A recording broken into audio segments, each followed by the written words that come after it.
Well, a very good afternoon, ladies and gentlemen. Welcome to another Flight Sim live stream. Today it's 11th of January 2024, 4 minutes past 3 in the afternoon here in the United Kingdom. We're back in X-Plane 11 and we're back in one of my absolute favourite add-ons. It's the excellent Felis 747-200 for X-Plane 12. I just love this plane. It's been a while since we've flown it, and you know what, I was just like, yeah, I'm on my annual leave and I've got to fly at least once here. But we are in South America today. We don't often venture to this part of the world here. Ooh, it gives you a clue of what the weather's like around the airport. We're going to be flying from the capital, Brasilia, to Manaus. The entire sector takes us only over the Amazon rainforest. It's just lush and green. I've downloaded Ortho for the entire sector. The only problem is with this tile, I had an issue with the elevation of terrain, so it's a default tile here. But I've got freeware scenery installed from Axmia, available in the X-Plane forum. The sceneries are really nice, completely free to download as well, and flights are around 2 hours and 25 minutes a day. But this aircraft is absolutely awesome, just old school. It's rewarding to fly if you can get it from A to B. We're using INS navigation. One of the reasons I chose this sector is we can use conventional routing all the way there with a conventional ILS. As well into Manaus as well. Excuse me, because I've just had a can of pop as well. Thank you to all the lovely messages. Channel is 7 years old yesterday, so some of the people pointed out last week. I was like, flipping heck. So thank you for all the lovely messages. I made a post about it yesterday as well. Almost up to 100,000 subscribers, believe it or not. But it's great to see a lot of people taking part. Secondly, I want to do this officially. Firstly, well, thank you very much, Chicory 0002. I'll let this ping on across, but I want to show something very exciting on the channel, thanks to 2 members of the channel. Cheers to many, many more years of education, friendship, banter, low approaches and go around. Concord. Anyone? LOL. I'm never going to live that down, Creed. Thank you very much for your donation, sir. Very, very kind. Yes, the Concord low approach and go around. Even you were giving me banter and DM there, but thank you very much indeed for your time as a member. You've been here a member for such a long time, and good luck, as I was only chatting to you just before the stream with your Iron Man this year, and I'm sorry to hear you had flu. I hope you have recovered well. Thanks, buddy. Excellent. So yes, oh gosh, there's a lightning strike there. So yeah, there doesn't seem to be any lightning on the Metar at the moment, so I don't know if this is X-Plane being X-Plane, but it could be quite an interesting departure here as well. This is the latest version of Felis 747-200. Damage and failures have been enabled on this latest version, so you've got to treat the aircraft with a little bit more respect, especially the big old engines. So you've got to spool up nice and gently, like you had to with the FlyJSim aircraft as well. But yes, just as we get closer to the Alpaca Airways 747-200, let me show you what Domino Mosina and Jordan, 2 members, have been up to. I am pleased to announce, albeit there will be an official post in the coming days, we now have a virtual airline officially launched. Why is that not coming up? There we are, look! Have you heard of New Sky? I hadn't heard of it until yesterday, but a couple of members have started a virtual airline. So we're now flying as a virtual airline in New Sky. I've already logged my flight, the Alpaca 1 Alpha Zulu, where it's going to rate me. It's completely free to join, and it's going to be sort of, you can fly what you want, when you want. There's no sort of any rules per se, but I think there'll be achievements and things like that. I need to get more information from Domino Mosina and the people that made the all the different add-ons, because it is all completely new to me. So hold on, what's happened to my music playlist? Let me. That's better. Why is that not playing? Hold on. That's better.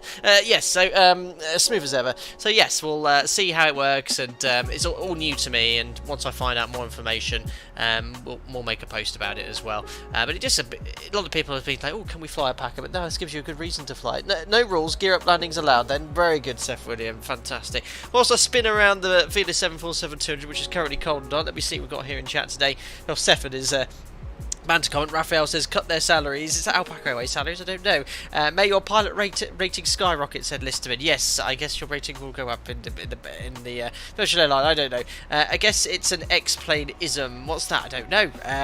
Patagonan's here as well. Rory Heap, good afternoon to you, sir. Glad to see you here in chat as well. Spitfire RAF 100, Peter Green, Alex, Tom Hates Cat, Steve M. I hope you're doing well. Run High Captain, excited for this one. Everyone loves a Felis 747-200 stream. And of course, INS navigation only today. I have sort of looked into the LTN sort of INS GPS system, how it works, but I really do need to sit down and learn the manual, whereas INS I actually now know how to sort of roughly use, so I like using it to navigate from A to B, just like the guys did 40-50 years ago as well. Taxi with the stairs attached, well done Pangolin, yes, failures on for this flight. I think they're on by default toward hopping the Felis 742, so we'll have to see what happens, but I think it's set to realistic, so it's unlikely we're going to have sort of a failure every 10 minutes like we do in the other streams. But yes, a very nice livery, isn't it, Raphael? This is the Alpaca Airways livery. I think this is one of Jordan's ones as well. But there we are, we'll jump into the cockpit. As I said, we're completely cold and dark. There's lovely scenery here as well. Just to show you where we're going today, because this is all new part of the world for me too. This is the capital, Brasilia. And we're going to go, look, this is just Amazon rainforest. It's just the odd few little airstrips along here. There's no major landmark or city. And then straight up to Manaus, which I think is the largest city sort of in northern Brazil in this entire area as well. They've got an international airport. Got scenery for that airport too. So yeah, down in Orfo for the entire sector looks really, really nice. It's just forest, basically. So yeah, that's the routing, and we'll find a conventional SID as well. Now, let's get some electrical power to the aircraft first. So we have to go over here to the engineers panel, pop on the battery. We'll get the external power connected, which I think is already on the aircraft, so we'll close these. There we are, so we have electrical power connected and the standby power to normal, which powers up the gauges. There we go. So now we've got some electrical power connected. Let's do the load and balance. So we're not messing around today. We're going to take 100% passengers, 25% cargo, and that gives us a very high zero fuel weight of 227 tons, which I think I've planned for here. There you go. The maximum, we can only carry an extra 10 tons. This is a fully loaded jumbo jet today. There's an excellent fuel planner included in the Felis 742, and what you usually find is if you fill in all this data based off your flight plan, so destination distance, we'll call it 1100, we're going to be at 360, tailwind, it's tailwind component, where is it? It's very low, so 12 knots from 160, so if there's anything, it's a bit of a tailwind, I'll leave it at 0. The alternate is Boa Vista, the distance I think is 400 miles. Contingency 5%, taxi fuel 20 minutes, and this suggests 48.2, the OFP says 45.8, so 3 tons on an aircraft like this is about 10-15 minutes flight time, so not a huge amount. So I'm going to stick with SimBrief, usually works out quite well. I'm going to add an extra 30 minutes of fuel. Conservatively, this aircraft burns, wait for it, 12 tons of fuel an hour. it's yeah, 4 or 5 times as much as an NG, so we'll put an extra 6 tons on, which is 30 minutes. So that's going to make it 46, we'll call it 52 tons of fuel. So I'll just manipulate this until the total fuel says 52 tons. So I'll just turn up the taxi fuel. There we are, 52,006. And if I press instant load, watch how it hunkers down on the gear with all the fuel and payload. There you go, look, all that weight going onto the main gear. So we've just added about 200 tons weight onto the aircraft. So that's the passengers and fuel loaded. Load calculator's complete. You can get I think it's already on here, so you can use load sheet data, instant board and load. Yeah, they're already on, so it shows you like 18 crew, all the passengers, and 14 tons of cargo there. So that's all done.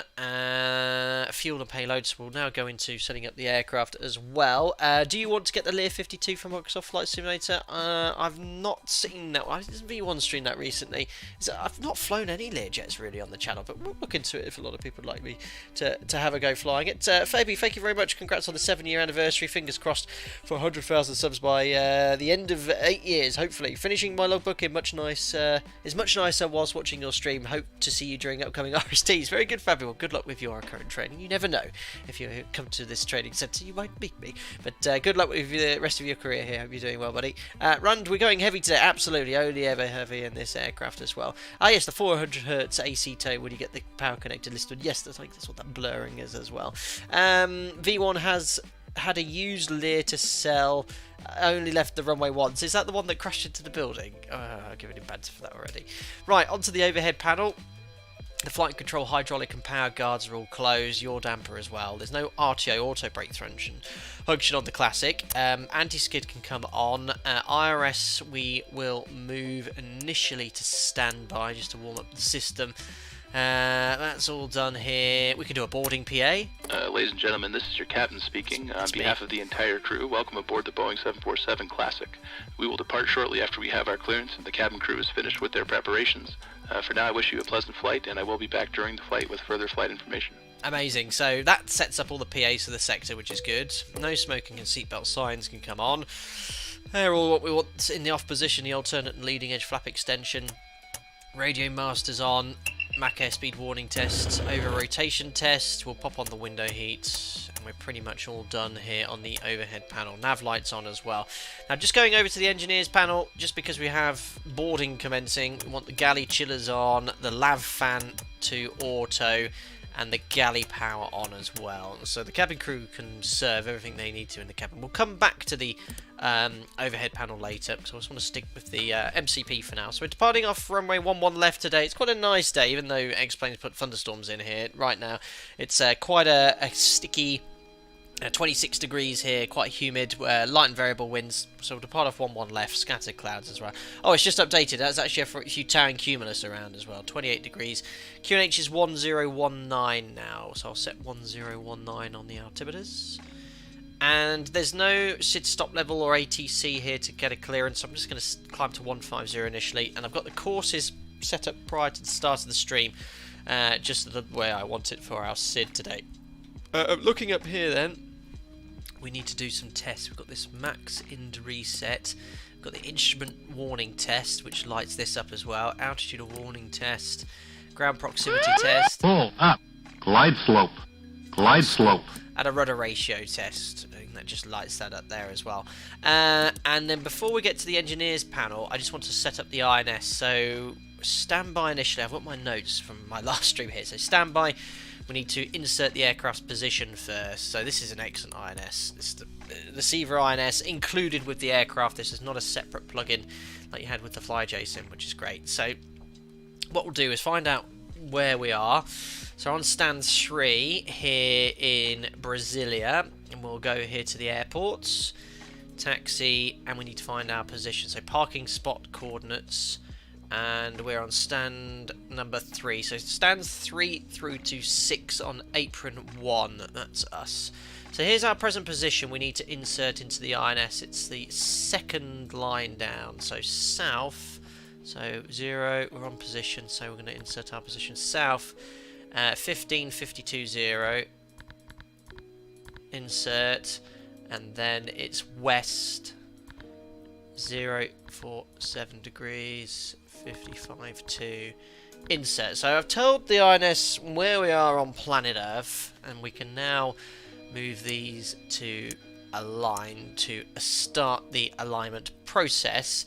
Now I need to select waypoint and program all the waypoints we want for our sector. So we put waypoint, waypoint, and waypoint, and then we press remote 1, starting on this one, I think. Remote 3, 2, 1. So it's this one first, this one here, and this one here, and that copies our position to all of the coordinates, all our waypoints today. So if I bring up Navigraph, I'm not going to program every single waypoint on this sector. The first one we're going to program is at the end of the SID, Cogley, because we're going to fly this conventionally, and then we're going to put Gugarv, and after Gugarv, we'll just put in, I made the notes of this before, Nemel and Mamgi. So it's a straight line look, so we're going to put Nemel halfway, then Mamgi, and then the last one will be the VOR there when we'll switch back to VOR navigation.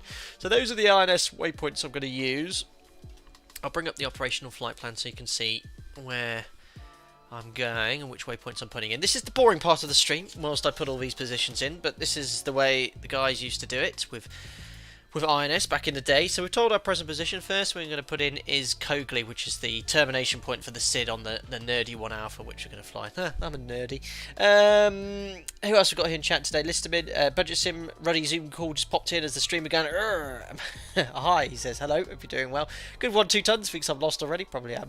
Elliot, the issue with INS is once you use a good one, there's nothing worse than using the decent ones. The FSL Concorde has ruined INS for me by being too good. Well, that aircraft's going to be great when it comes to Microsoft Flight Simulator.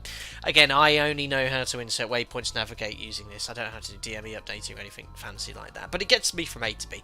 Right, Let's insert Nerdy first. Or no, sorry, Cogley. No, not Cogley. You know, it's Cogley at the end of Nerdy 1 Alpha. There we are. So position 1. South 1457.9. Insert west 048046. There we are, and you can see it's copying it across. If I go to 1, there is the position. Perfect. I'm going to copy the position using the tablet later, just so I don't have to insert the present position for each INS there. Just the waypoints I'll copy across. So that is in waypoint number 1. The second one I wanted to use is Ugugar, which is here, south 14018. What on earth is this soundtrack? I'm skipping this song. This is a banger. I like this one on the soundtrack. There we go. I always play this one. Right, put the south position in. West 049331. There we are. The third waypoint is Udoma. South 11169. Insert west 051583. Insert. There's not a huge amount to insert here. Waypoint number 3 is Udoma. Hold on. Have I done a whoopsie? First one Cogley. Ah, Ugugar. I've done a whoopsie. I need the second one to put in. Right, hold on. First one Cogley. Oh, I hate that. You make a mistake, it's annoying. South 1457, west 048046. Yeah, the second one was Ugugar. So, yeah, oops, I've skipped one out. South 14018. Insert west 049331. Insert. There we are. Whoops. Waypoint number 3 then is Udoma. South 11169. Insert west 051583. There we are. That was the third one. Fourth one is Nemel. That's on the next page. Nemel South 07244. Insert west 055262. Insert waypoint number 5. Penultimate one is Mamgi. South 03452. Insert then west 058373. 058373. Insert. Lastly then number 6, which is the VOR on the field. Manaus itself. So that's south 03024. Insert west 060033. We need this to work because there's no VORs randomly placed in the Amazon rainforest, so that's all in. And then just to speed up the alignment process, I always do this and then press insert present position, or no, it's quick align. And what that does, it puts the position in for all of the INSs, so you don't have to put them all in, and it completes the alignment processes and moves all the switches to nav on the overhead panel, which we'll just double check. So 1, 2, 3, and then overhead panel, they're all on nav, so it completes the alignment for you. There are. Is there a way just to import a flight plan? Said McWhitter. I don't know. With the Colomata Concorde you can, but I don't know about the Felis 742. There's a way of sort of like clearing it if you want to, or open flight plan maybe. I don't want to press that because maybe there is. Best thing to do is join the Felis Discord to ask. Right, INS alignment's complete. MCP. This is all done here for now. The heading and courses are set for departure. The VOR on the station's tuned. There's no ATC, but this is all tuned for now. I'll move this to go around. Standby to warm up the weather radar. +5 on the tilt. And that's all set. Now it's time to do the engineering panel. So I sort of work top to bottom. So we'll get the APU started now. So APU, just do the squib test. Squibs on, do the fire test on the APU and the fault test as well. Perfect. Let's start it. So I think you move it up 1 to open the door on the APU. How do you pronounce it? Manius. How do you pronounce Manaus? I thought it it was the way I did it. Right, we'll start the APU. If you jump on outside, you can hear it boot up. The sounds on this, the engines are the best on any add-on. The APU starts okay, but the engine starts up really good. There we are. So APU is almost started. Oh, I think we're all good to go. So let's. There we are. I think APU power's on now. And power. Now can I do a close? Ooh, hold on. This is where I always. There we go. There we are. Trip the ground power now, and that stays. You can't do anything about that. So now I can disconnect the ground power. Yeah, you had to be really careful. Cockpit to ground. Disconnect ground power. Just make sure the aircraft doesn't lose power when it disconnects. Just takes a few seconds. There we are. Disconnected. Ground power disconnected. There we go. So we're on our own power now. Cheers, Mr. Min. It's pronounced Manus. Manus, is that correct? Manus. There we are. IDGs aren't on because the engines aren't running, but we've got sufficient oil quantity. This also goes from flight to flight. You need to make sure you top up the oil and the hydraulics too. So that's all set. Working our way here. Galley powers. Ooh, what's tripped? I think it was the galley power when I switched power. It's a bit beyond me now. The chillers are all on. The APU, we're not losing power, which is good. We're on normal here. Fuel pumps, we turn on all fuel pumps containing fuel. It's only a 2.5 hour flight, so we've got no fuel in the centre tank. So we're going to use these 6 tanks today. Tank 1, 2, 3, 4. At top of descent, we'll open the reserve fuel to move to tank 1. And the sum of reserve fuel in tank 1 is the same as tank 2. So that's all done. The fuel flow's been reset. Our current gross weight 279.8 tonnes with 52 tonnes of fuel on board. Now we've got some APU. I've got the APU running. We've got the APU bleed air on, trim air on, humidifier on, and we can open up the packs. There we are. Get some conditioned air into the cockpit, the cabin. We'll leave them at half. Bleeds will turn on for later. Recirculation fans can come on, and then the Gasper. I turn this off because it's loud and annoying, so I've never actually used the Gasper fan in the add-on. Pressurization then, that's set to auto. We're cruising at 36,000 feet, so you set 1,000 feet higher or lower? Or we set 1,000 feet higher, I think. So that's all good. Outflow valves are fully open on the ground, we'd expect that. So squibs test the engine, check the bottles, they're all okay. Smoke detectors all good. Aft cargo heat will move to the normal position. Fire tests will complete now, so you can move. You've got to make sure you move both these switches simultaneously to do the test. There we are. So fire test, fault test. You can look over there and see the lights are all illuminated with the bell. Hydraulics to auto. On the ground, I think we have to turn that on at push start. So we turn these off and turn on the electric pump 4. Wing overheat test margin's done. That's all reset here. Fuel jettison panel's closed. We're all good to go there on the engineer's panel.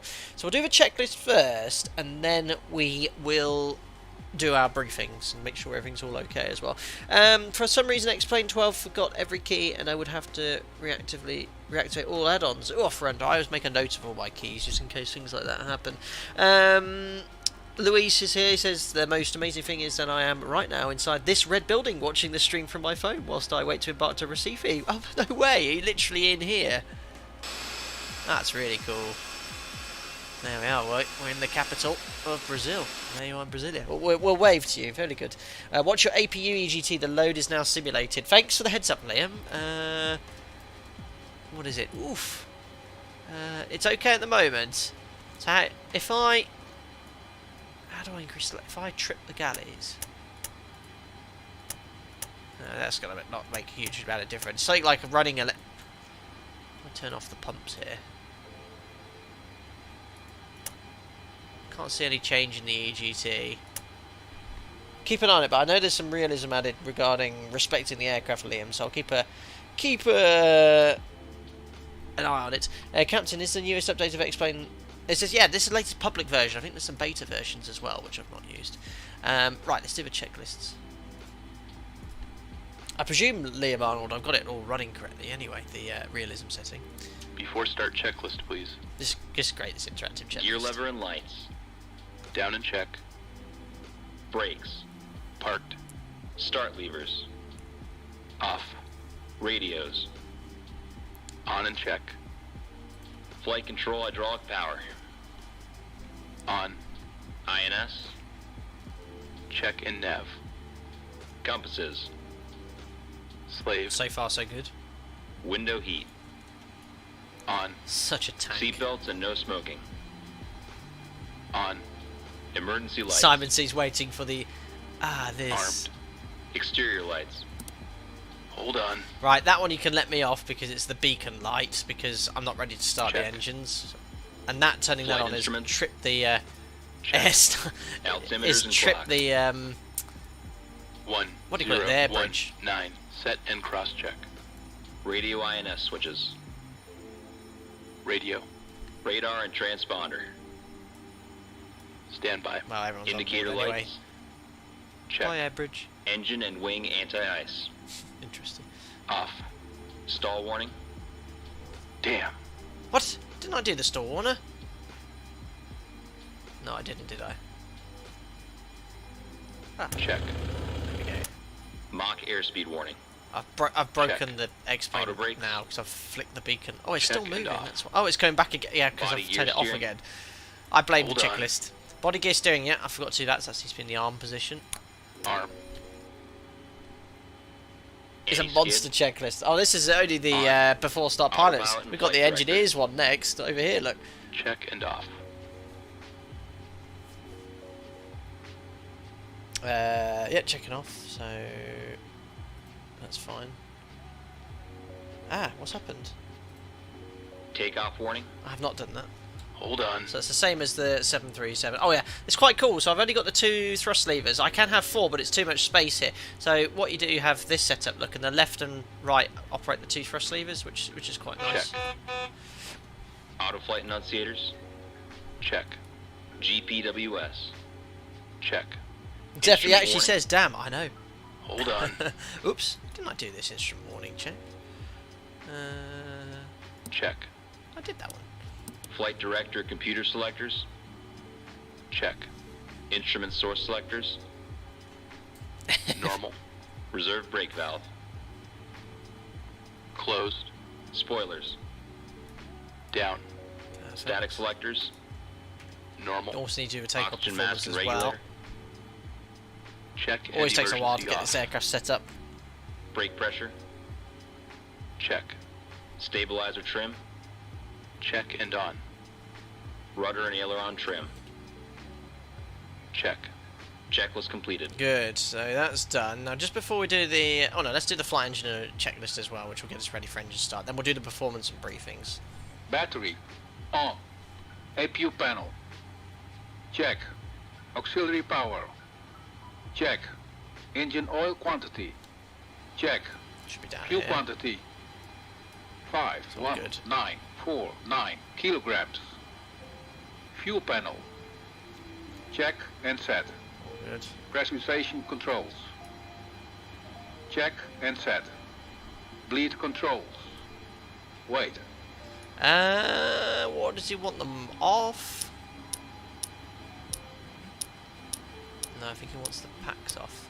Check and set. There we are.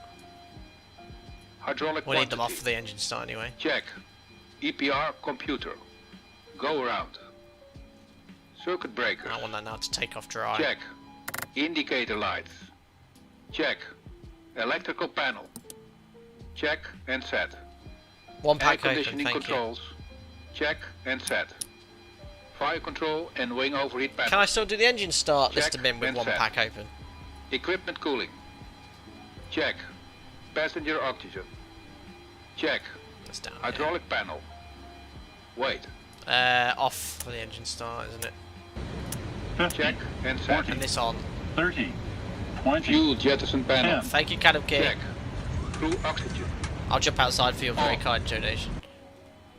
Happy birthday Flight Deck 2 Sim. I lit up an additional candle yesterday on my own birthday. On to many more adventures, Captain. Greetings from Berlin, heart. Thank you very much, Cut Upkeep, for your very generous donation. I remember you saying the other day that your birthday is shared with the Flight Deck Sim channel. Very, very short it was you anyway. So thank you very much. I hope you had a good day, and I hope you're having a safe time and a good time in Berlin. Well, you're home, of course, but thank you very much for your generosity. That's indeed fact. You are probably a little older than the Flight Deck Sim channel, 7 years old yesterday. Thank you very much for your generosity, sir. Very kind. Right, so the engineer's checklist is complete. We're now ready for the after start checklist. So everything's configured on this panel just the way we like it as well. I think not, that's only for the checklist. Yeah, I'm just going to turn them off because that's the way I've always sort of done it. We're ready for the engine start anyway. So let's just look at the performance. There's a full performance calculator on here, so we can use the data from the load sheet. There we are, so that's the actual takeoff weight with CG set. We're going to use flap 10. We can set the runway length here as well, so let's have a look at the takeoff run available. Bring up Navigraph for runway 1 left. We're going to go full length here. Do bear because I don't use Jefferson charts at my operator. Where do you find takeoff run available? There we are. So 1 left. We'll go full length, 3,050 meters. So we'll conservatively say 3,000 meters. 3,000 meters. The elevation here, it's quite high. We're 3,500 feet up. We're taking off from runway 1 left. Wind's variable at 2 knots. The slope I'll leave it flat. Well, there was a bit of drizzle around, so I'm going to put damp. Temperature is 20. Where's the METAR gone? Stand by, guys. 28 degrees. And the barrel pressure is 1019er. And the surface wind is variable 2 knots, so let's put 2 knot tailwind to be conservative again. So that's going to be 290 at 2 knots. Oh, hold on. Oh, read data from sim 1013, 1019. Well, that's not right. What's the elevation here? Exactly. You can always get the elevation off an approach chart. 3,498. And that's the correct QNH. Yeah, that's definitely the right QNH set. But for some reason, this, when pressing read data from the sim, it's getting the wrong QNH. I don't know. Well, that's it. But the rest is correct. And well, no, it's not. The temperature's wrong. It's not 28 degrees. Damp. It's probably the sim is slightly different. Right, so that's all done. Set from the load sheet. So we're all set for the speed. So there's nothing red. We can take off with that takeoff dry thrust setting. V1's 131, VR's 142, VR's 155. So press the set speed bugs button and it moves all the white bugs for you here. And the V2's 155. Now, that's what we'd set at my operator, 155. I'm actually going to bug what I want to fly, which is 175, V2 plus 20. So I'm going to pitch 4 and fly 175 knots for takeoff. We're going to fly as NADP2 as well, so we'll climb up to 4,500 feet. We'll go to climb thrust at 5,000 feet, 1,500 feet AGL. So that's all done. Stab trim 3.5 units, which we'll set now. Now, why is my trim not working? My control column's working. My trim is not working. Interesting. Let's have a look here in the settings. Not that one. Right then.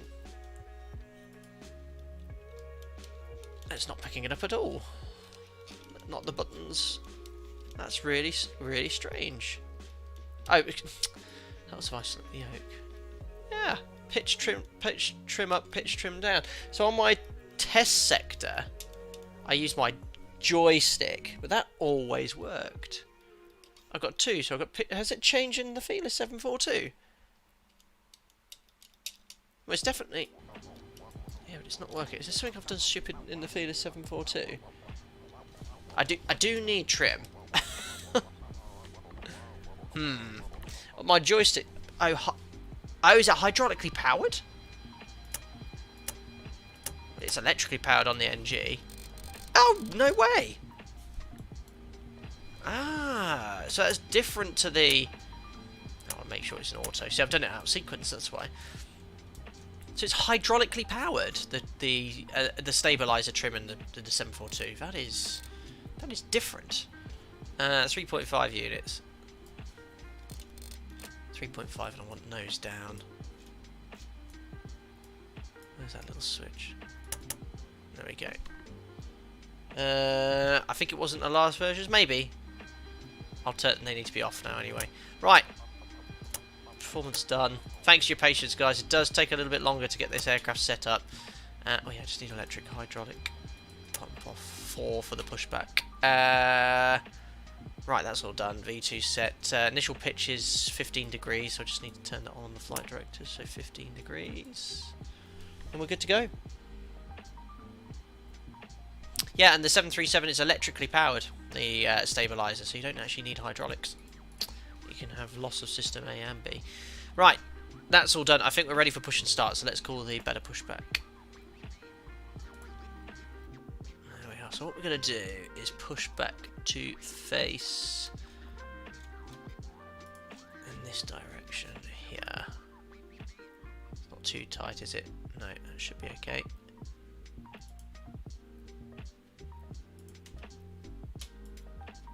Was that not? Grounded to cockpit, plan acknowledged.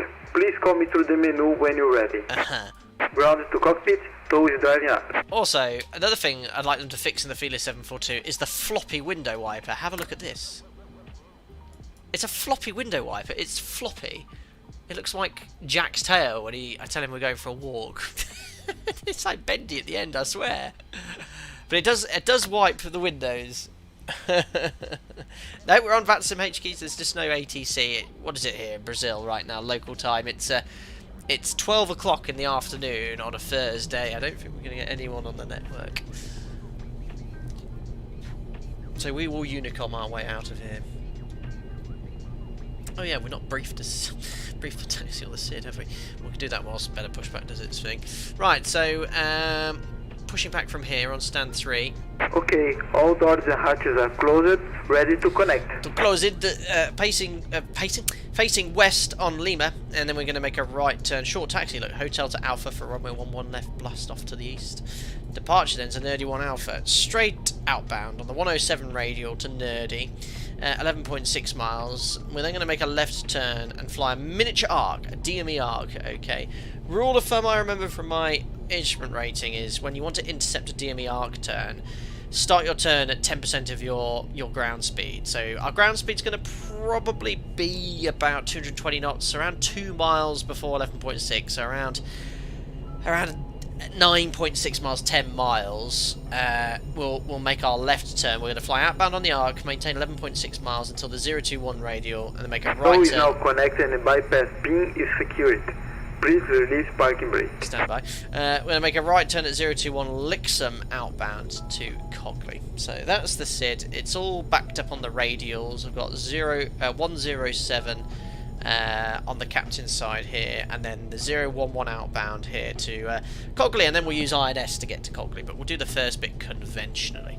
And then we can monitor that on the iOS here as well, see how the turn performs. Right then, so that's all done. So packs off, anti-collision light can come on, parking brake is soon to be released, transponder, we'll move that to transponder. There we are, check is complete. I think we can now release the parking brake. I'll get ready for the engine start as well. This whole process is very cool. So we'll move this to arm. Ready to start the engines. Ready for engine start. It's just like, I feel like you're in Apollo 11. Perfect, so it should commence the pushback now. Parking brake released. Why is he not going commence pushback? Ah! Oh! Oh! La la la la la la la. That might.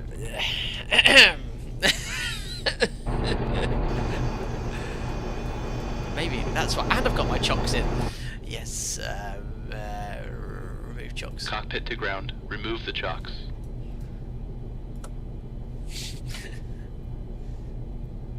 Other professional live streams available. Starting pushback now, and you may start your engine. Graphius. Right. Oh no, not sorry. No, obrigado. Right, starting engines then. Sequence 4123. Victor, you didn't see anything. No, nothing to see. Starting engine number 4 then. Starting engine 4. Start valve open. Perfect. So start valve open. That's Jim's job.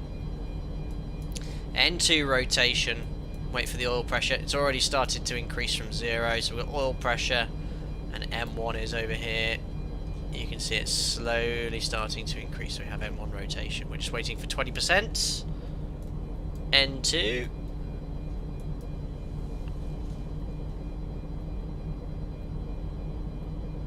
I know it sounded even. Have you been on brewskis?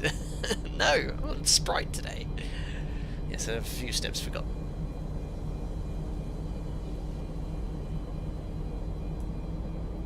%, and 2. Fuel on.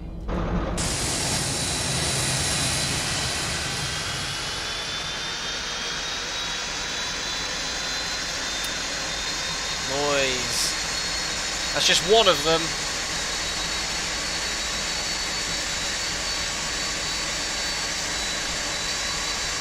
Engine stabilized. Thank you.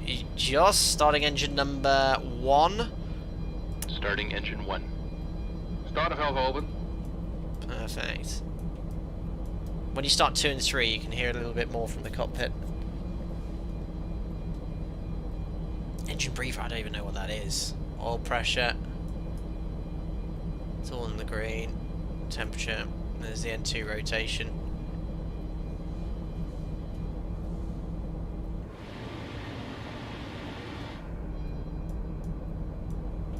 Get ready for 20% N2. 20%, and 2. Fuel on. Light up.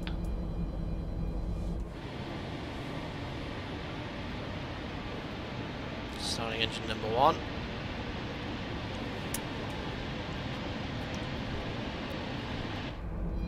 You already see we're guzzling fuel. About 13 kilos already burnt in engine number 4. 2 in engine number 1. Next is engine number 2.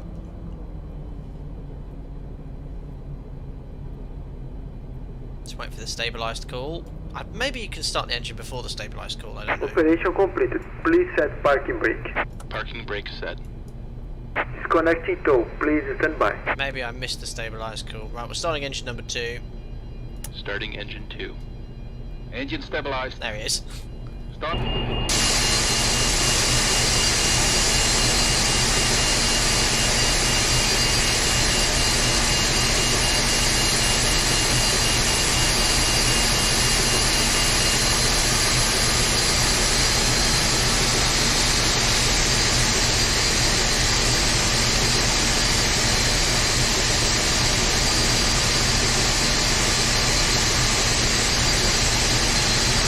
20% and 2. Well, that was good timing. Fuel on.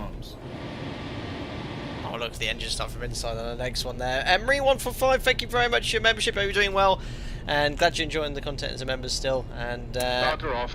look after yourself. Tow is disconnected and bypass pin has been removed. Hand signal on your left, sir. See you next time and have a safe flight. Thank you very much, sir. Good. Start on engine number 2. Starter valves off. I think as soon as you get starter valve off, you can start the next engine. So starting engine number 3. Starting engine 3. Starter valve open. There we are.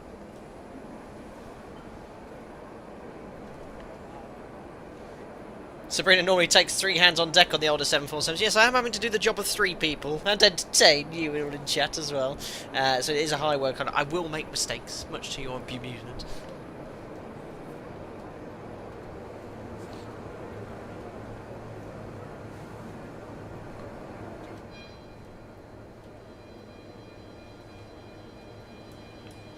and 2. Such a great add-on.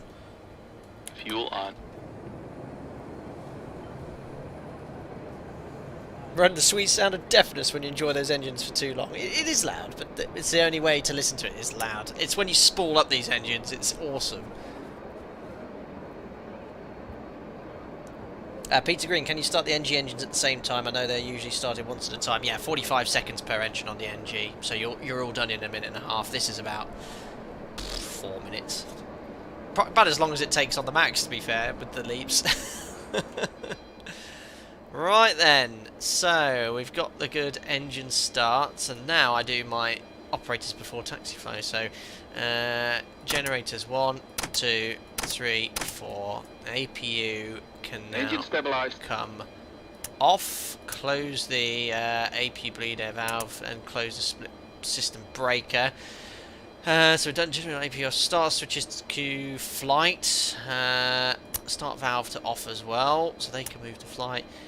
Probe heat on, anti-ice not required. Air conditioning, we can put these on, but they do need to be off for takeoff. So I'll put them on for now, on half. Flaps to 10 for departure. So 1, Flaps 5. 5, and 10. Time Flaps to check 10. the flight controls. So full forward, full back, just to rotate this around slightly, there we go, and full left and full right, rudders, full right and full left. Excuse the Sprite can off to my left, other beverages are available. Flight control check, recall, we only have the anti-skid hydraulics. Oh, I forgot to do the hydraulics. That can go off. I think that will come off once I release the parking brake, and I think we've done everything. Let's check with the checklist. After start checklist. Flight recorder. On. Start switches. Damn. They're meant to be off, not in flight yet, aren't they? Off. There we go. Beacon lights. Oops. Yes, ignore the fact. On. Well, that was on. Brake pressure. I had to turn it off. Get the air bridge back. Check. Start levers. Idle detent. Engine anti-ice. Off. Oh, impact valve's fully open. Electrical panel. Check. Pack valves. Open. Dual warning lights. Ha! Out. They're all out. Hydraulic No panel. problem. Check. Flight recorder. On. After start checklist completed. Perfect. After start checklist. Next is the taxi checklist, which we'll do when we start taxiing out. Takeoff without hydraulics would have been fun. Thanks, Peter. I know. Pedrico, that caution goes away when you release the parking brake. I remember. Hope you're doing well, Andrew B as well. Thank you very much. Oh, thanks for your kind words as well. Lakura, I hate the Max. I'm not a fan of it. Actually, it's yeah, it's had issues again recently, but I feel confident with ours at least anyway. So anyway, for another day. Right, we'll imagine we've got our taxi clearance. We're on Unicom. There's no ATC. I'll just advise Unicom people. Where are we? Brasilia traffic, Alpaca 1 Alpha Zulu, taxi to runway 11 left. Right, so parking brake, we can now Parking brake release. It's quite stationary. We are quite heavy today, so just have a little bit of thrust to start moving. Turn on the turn off, and put the inboard landing lights on as well. Just add a little bit of thrust. Need to go outside for this, though.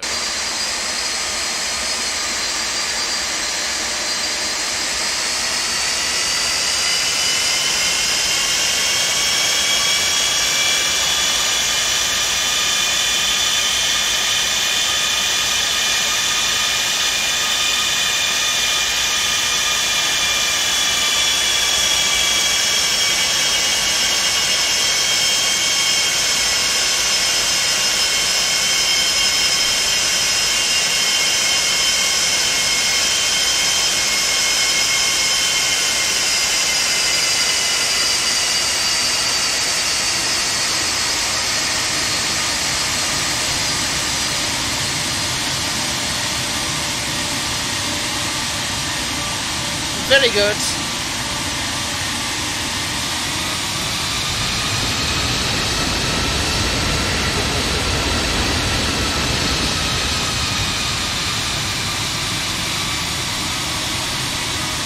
Oh, that's superb. Very good. Right. I could do that. Let's do the taxi checklist. Taxi checklist, please. Flaps. Flaps 10. Flaps 10. Takeoff data. EPR and airspeed bugs. Set and cross check. Stabilizer trim. Set in green band. Probe heat. On. Flight Superb. controls. Check. Yaw dampers. Check. Seatbelts and shoulder harness. Check. APU. Off. Fuel heat. Off. Totalizer and gross weight. Set. Flight engineer and pilot panels. Check. Aft cargo heat. Oops. Normal. Oh, that one I remembered. Seatbelt and shoulder harness. Check. Taxi checklist completed. Good, taxi checklist complete. Next is before takeoff. We'll run that now as well. Before takeoff checklist. Icing considerations. Check. Cabin alert. They can come Check. off. Transponder. That wants to be on TAR, right? Check. Ignition. Hold on. Flight start. Oh, Flight start. Body gear steering. off, but Damn. I need to get lined up first. Let me off. Just remind me to turn it off because I forgot once on a checklist, so we can skip that. Pack valves. Closed. Pressurization mode selector. Auto. Fuel Choppy boost stream. Let me look into it, guys. On. Should be Cross good. feed valves. Check. Everything's good my Before side. takeoff checklist completed. Right, we'll just hold at the whole point here. Just make sure we're all good, because I just want to do my operator's checklist. That's the main gear, not straight, as I'm doing a steep turn here. And we'll just hold at alpha for runway 11 left. Right, parking brake set. So, config, I'll just do a quick one for my operator. So, config. No config warning horns, so that's all good. Parking brake set. Config checks, flaps, we have 10 green lights, stab trim set for departure, 3.5 units. Set takeoff briefing, so the packs are off for takeoff in the 742, the bleeds are on, the V-speeds are set for departure. They are here. We've got 31, 42, 155 plus 20 knots here, 175 set. Departure's climbing straight ahead, runway heading till 11.6 miles nerdy, DME arc to Lixham. Interceptor 011 outbound to Cogley. We'll climb up to flight level 150, NADP 2, so we'll accelerate at 4,500 feet to 250 knots. And that is it. Reviewed, cabin secure. I'll tell them to take their seats, or arm the slides and then seats. They should have done this already. Cabin crew, arm slides. Whoops, a bit late. And then I think I need to wait for the call. All doors are closed and armed. Bit late, but never mind. And then Cabin I'll crew, take your seats. tell them to take their seats. Excellent. So, yes, reload your stream, guys, if it's a bit choppy. And whilst you're doing that, I'll just check that no one's on final. It's all clear, and we'll line up. Parking brake released. Alpaca 1 Alpha Zulu lining up. Runway 11 left. Right, so, yeah, you go. Brakes are off. We're already rolling under its own power. So, lights are on. Strobes are on. Weather radar we can turn on as well, which is down here. This actually works, which is quite cool. The weather radar system on. So MCP is set. Transponder is TARA. Strobe lights on, landing lights as well. I'll just wait for the safety demonstration to be finished, but there's no one on final. Two storms around. So high up here.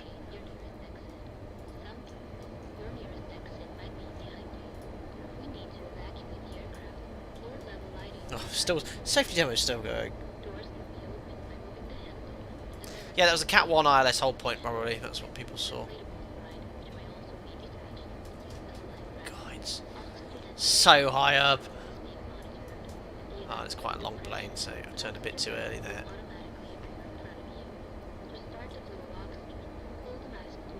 So you'll see the lateral flight director bar will centralise once we're lined up. Set to our runway heading. Just need to add a bit of thrust here. Not the best lineup.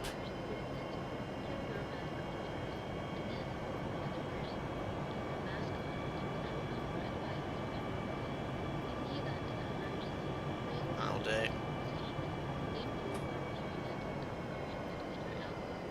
Now we'll sort out on the takeoff roll. Right. Parking brake set. Make sure you got the brakes in when you set the parking brake. We'll just wait for the So, open the plastic safety pouch and remove safety the demo. vent. It shouldn't really Flip it line over up your with that chest. going off. Pass the straps around your waist and adjust at the front. To inflate the vest, pull firmly on the red cord only when leaving the aircraft. Bank system If you in. need to use the whistle and light to attract attention. All electronic devices must be set into airplane mode during the flight until further It's notice upon 1917. No arrival. one's got anything with airplane We mode. remind you that this is a non-smoking Passengers are being flight. briefed a bit too late. I know, or else you shouldn't enter a runway whilst that's going on. Detectors located in the lavatory Cool, loud. is prohibited by law. You will find this on the other How you doing, Jim? Do you do anything this evening? Any plans when we get to the hotel? No, I didn't think not. Just trying to make small talk with my virtual FO. What's going on with those trees over there? I think I'll probably explain trees. They probably don't look like that in Brazil. Right, sounds like the demo's complete. So I'll give them one more cabin crew seats for departure, which is number 3. Cabin crew, take your seats. Does it ding back? No, I think we're all good. Right then, guys, we're all ready to go to Manaus. I think that's how it's pronounced. So parking brake released. Parking brake released. Start the timer. That's set to, no, not that one. To run. There we go. Let's head on over. Stabilized. Thanks, Joss. Set takeoff thrust. Oh, thanks for the cabin crew call. Ignore that.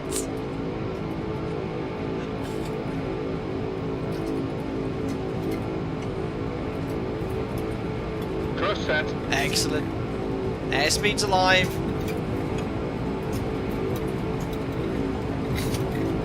$80 knots. Releasing forward pressure. Thresholds.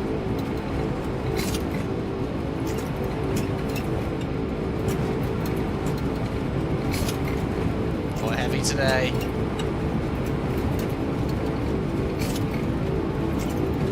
V1. Hand off. Rotate. Up we go.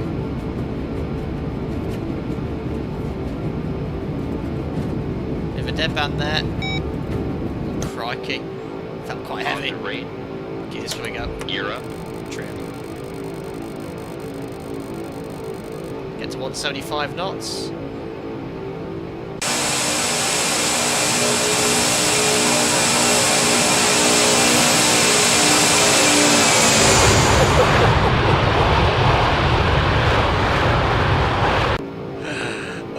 Superb. Right, I'm just going to lower the nose slightly to get to 175 knots, which is V2 plus 20. Slight right turn to get onto the radial there. Let's go wings level. So there's 1,000 feet. So I'm going to bug up now. 250 knots. Lower the nose. Ignoring the... Turn this off actually.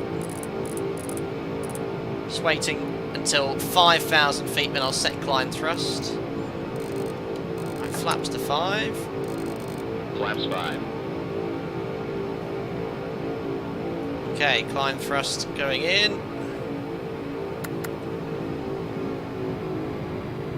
Ignore the other front light. We're waiting now till 9.6 miles. Flaps to 1. Flaps 1. Just get the aircraft accelerating to the 1 bug.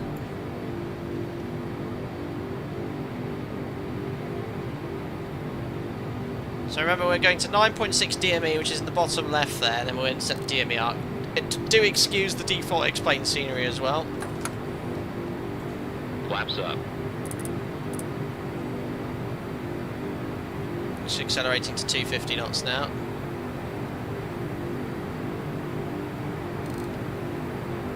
The airflow increasing. This is where the workload gets very high, because obviously the engineer would be reconfiguring the engineering panel.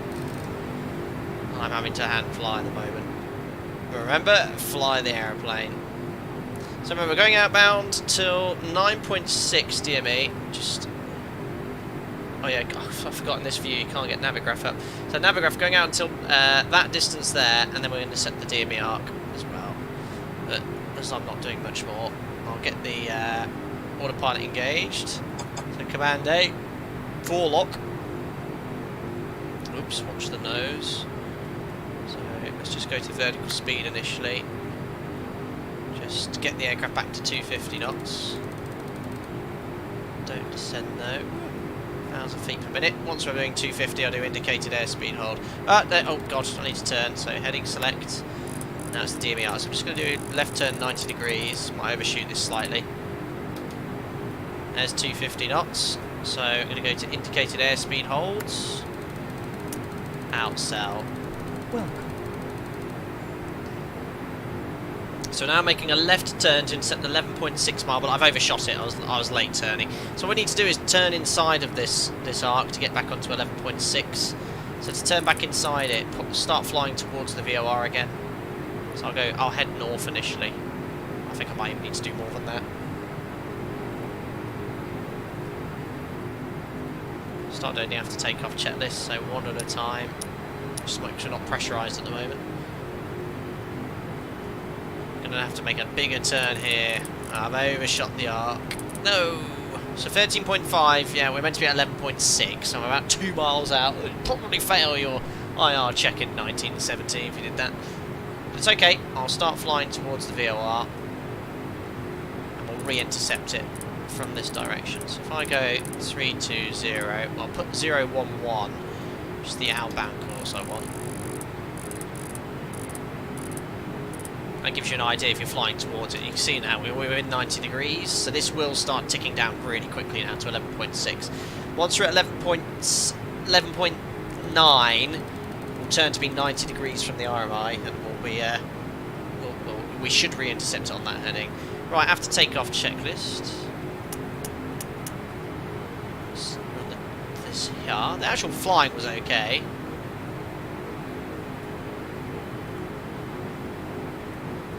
After takeoff checklist. Gear lever. Damn. Off. It's off. 10,000. Oh, I'm not got 11.5. Ah! There's a Landing million and things you level got to do here. Right, 90 degrees, so I need to go heading on 330. But you've got to do a million things here.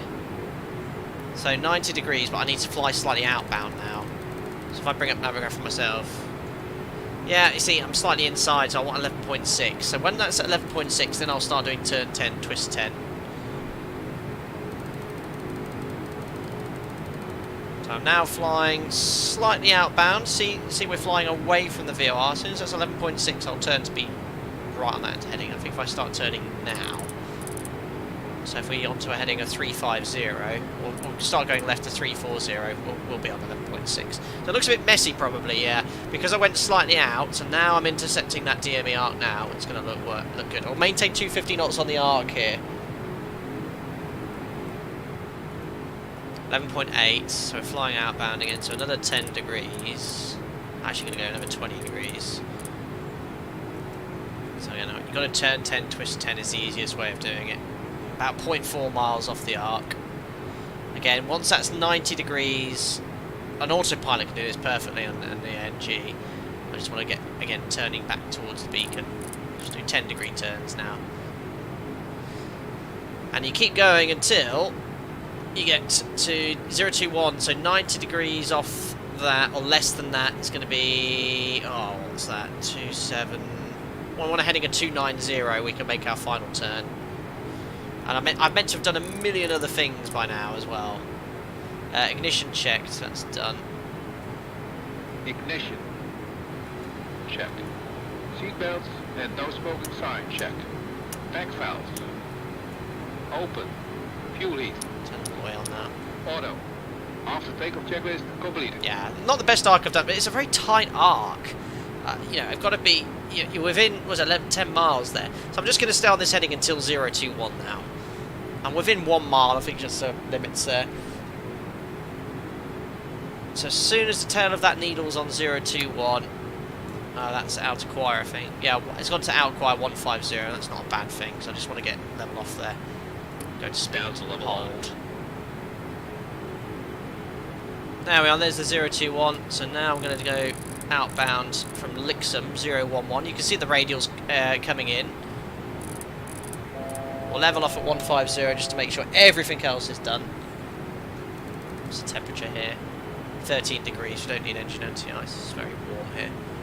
You know what, I'm just going to go to Warlock, and it's going to intercept that radial outbound. Do a little flyby in the cloud.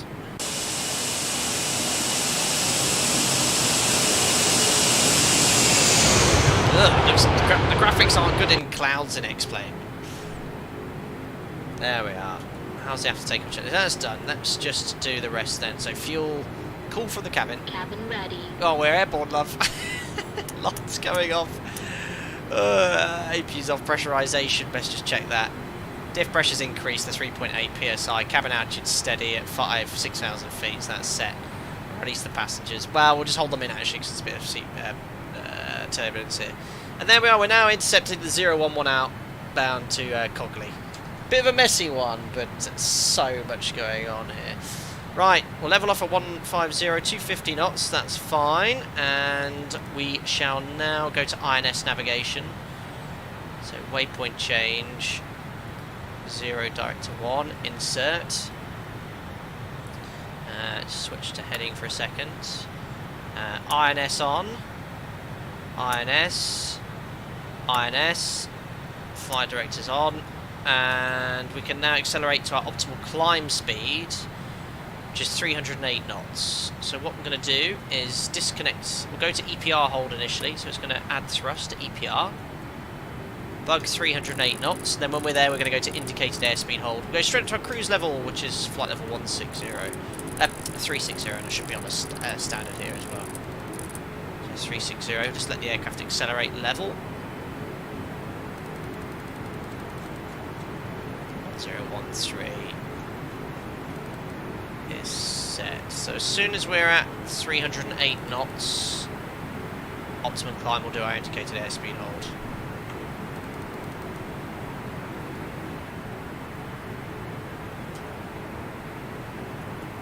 Okay, it's actually slowly climbing anyway.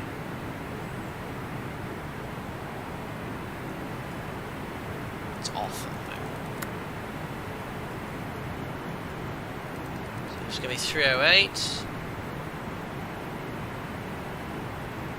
I don't have to retry. Yeah, I practiced it yesterday and it went out okay. The workload's high on this, really high.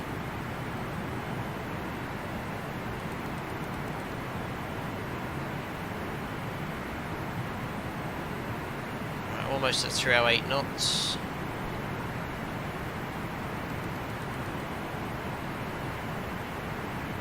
There we are, 308.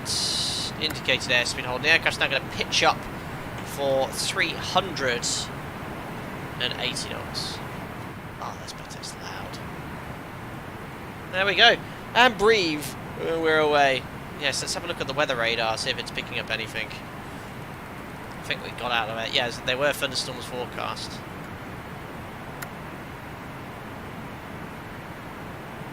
Okay for now. It's definitely on, isn't it? Oops, no it's not.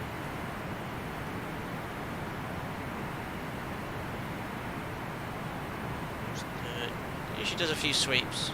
Definitely works, I saw them yesterday. There we are, on our way.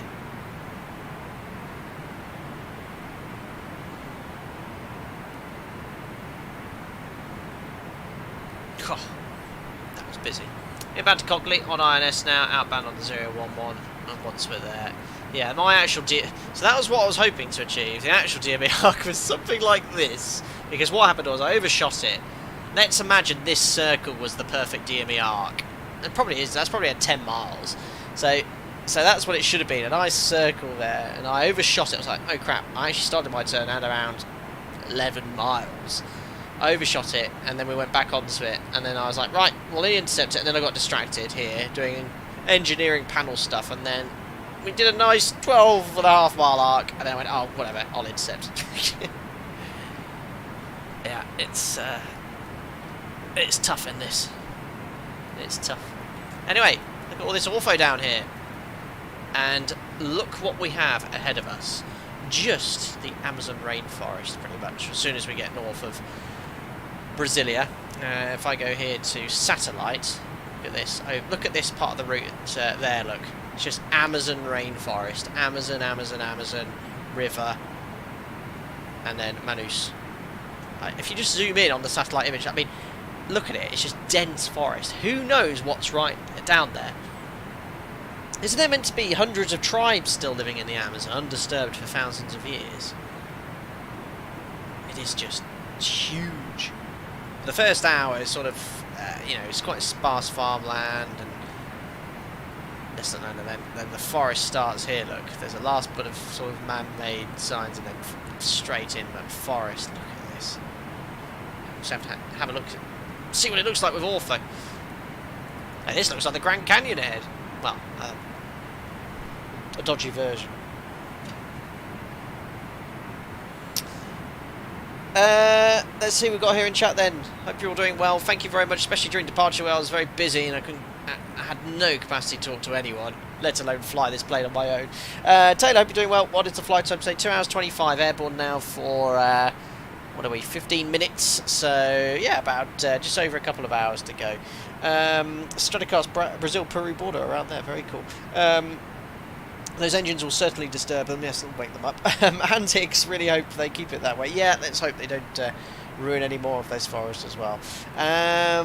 Lots of uncontacted tribes for Stratocaster, absolutely. Did you see my message in the immersion channel, Roy? I haven't been on Discord since the start of the stream, so if you've only just seen it, I haven't, but I'll have a look at the end of the stream, buddy. Very, very good. Oh yeah, that was... I've done a few departures in this, and it's always been quite a high workload. There's the turn over the INS waypoint. Now inbound to Uguga. We're doing a fuel check there.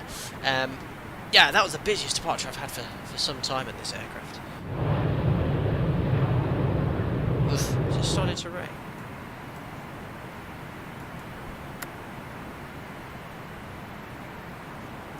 Yeah, weather radar's definitely on.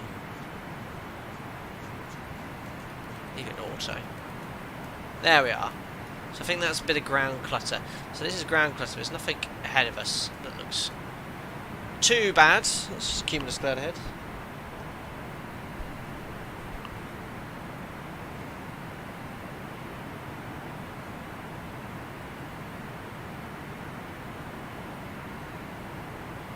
Daffy, hope you're doing well. He says I'm here. Thank you very much for popping in. IGP 94, my first flight over the Amazon was me pointing my phone and taking pictures everywhere along with the captain. It's an amazing place, very, very cool. Coley, I'm trying to get into flight simming specifically, explain. However, I don't have a rig.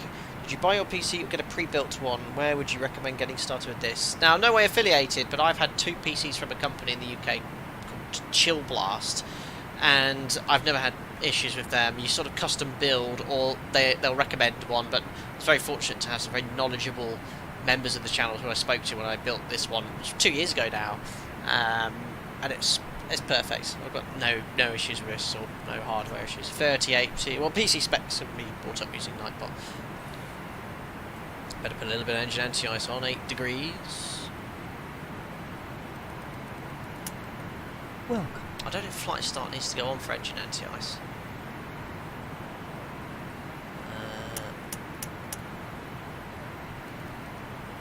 Yeah, it's on now anyway. Thanks for subscribing there, James Alfred Blissett. Hope you're doing well. Thanks for popping in. So we'll maintain an indicated airspeed of 308 knots. Our cruise speed today is Mach decimal 85. So once we get to 85, we'll convert to Mach hold.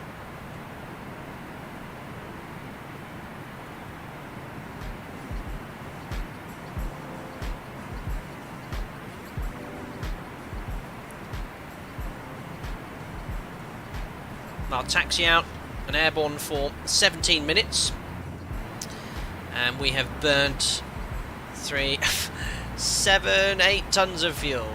3.6, yeah, 7 tons of fuel, just over 7 tons in 15 minutes. That I can get you to Spain in a 737NG, fully loaded, in 15 minutes flight time with the 200. You can see why they didn't stay popular, the quad jets. Well, Jumbo did. Well, actually, that's what am I talking about? It's only really today they've sort of been phased out, but they were gas guzzlers.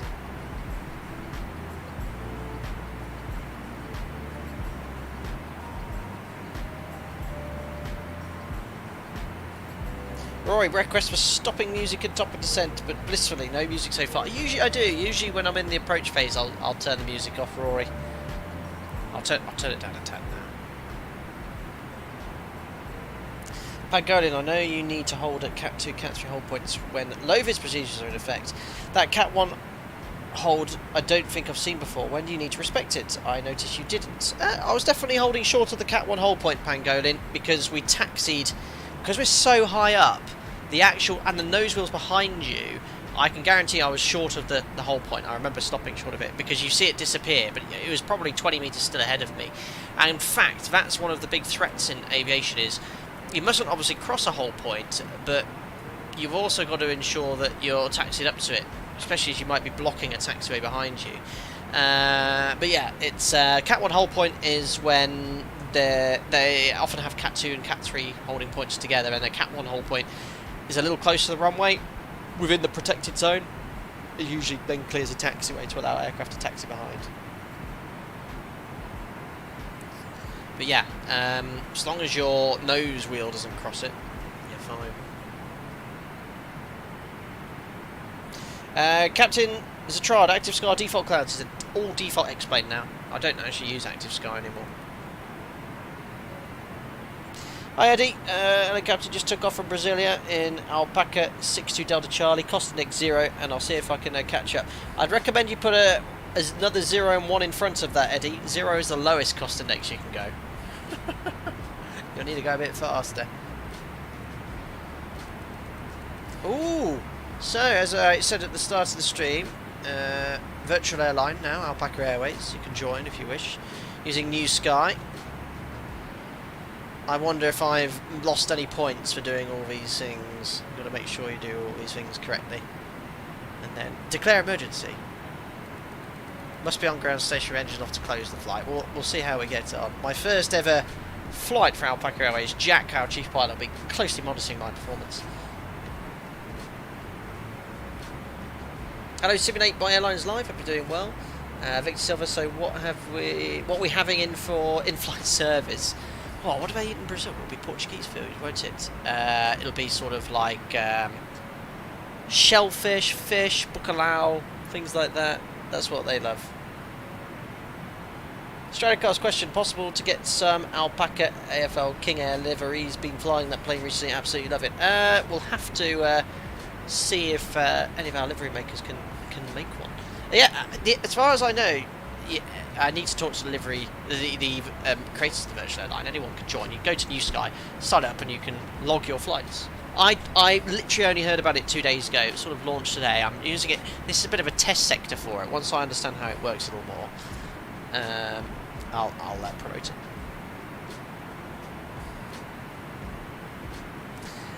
Pangolin, Jack keeping a watchful eye from under the engineer's desk. He's downstairs at the moment. Downstairs. He'll make an appearance, no doubt, before the end of the stream. So, routing to our next waypoint. So we'll be there in 48 miles, 5.8 minutes. That's Ugaga. We'll hopefully be at top of climb there. We'll do our fuel check as well. INS, once you've got it all set up, you can pretty much leave it to its own devices. Doing Mach decimal 8.2 and accelerating. Remember, we'll convert to decimal 8.5 up to 360. Lightspeed, can we see the Llama Airlines flight crew induction course on stream? Oh, it's been a long time since I've showed that. We'll see. Anyone could go view that video though. That was made by a subscriber to the channel. Colin Stars, have you flown the 747-200 into Kai-Tak? I can imagine that's busy. Gets busy quickly. Yeah, we've flown the PMDG. The problem is in X-Plane 12, the old Kai-Tak only one is available from a freeware developer, but it's a real pain to install. You've got to change lots of files on X-Plane. You can end up breaking X-Plane. As one of the members tried and he broke X-Plane doing it. So I've sort of been put off from it. I've looked at it because I've wanted to fly this, an iconic aircraft that landed there. But yeah, it was a lot of work. But whereas in Microsoft Flight Simulator, I just dragged it to the community folder, and there we go. I had old Kai-Tak. But yeah, I'd love to fly this, but if someone could make a, because you've got to remove, obviously it's not there anymore. You've got to remove and add VORs and things to the simulator.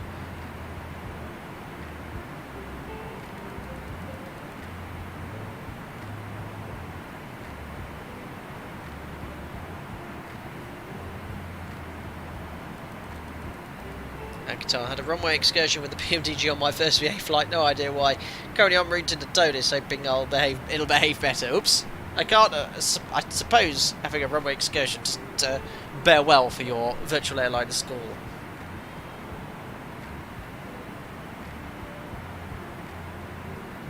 Alpaca Regional operated by Jack Airlines. Brilliant. Hey Pete, hope you're doing well. Thanks for independently adjudicating the giveaway early for the members. Neek, do you have the New Sky app on a remote PC or is it on your sim PC? It's all on my sim PC. Everything's on my sim PC.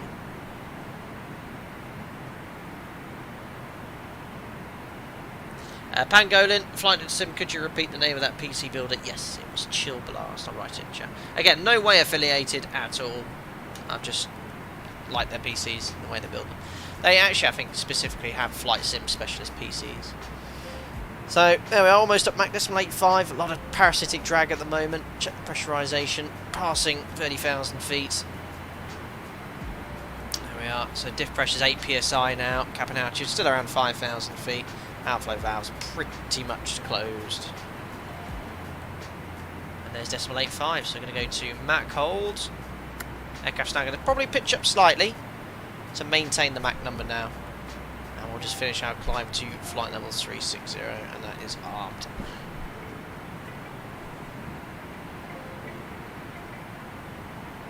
Eddie, if you don't mind, Captain, how again did you say we could log flight hours with Alpaca Airways? So, New Sky, I'm not the person to ask here. Two of the members have been making this in the past, and they proposed this recently and proposed it to me. I thought it was a fantastic idea.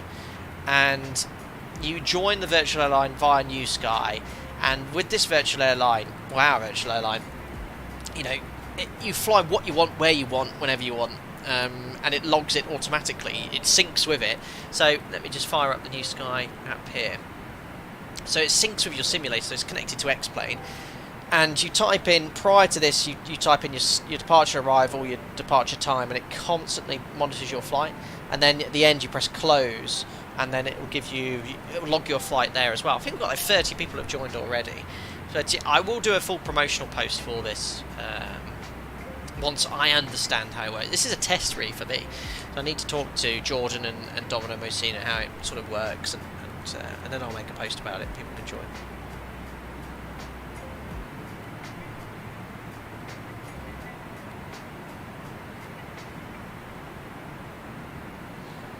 Rodolfo, I love New Sky. I've been flying with it for a while. Love the landing metrics it gives you. Uh oh, will it judge my landing?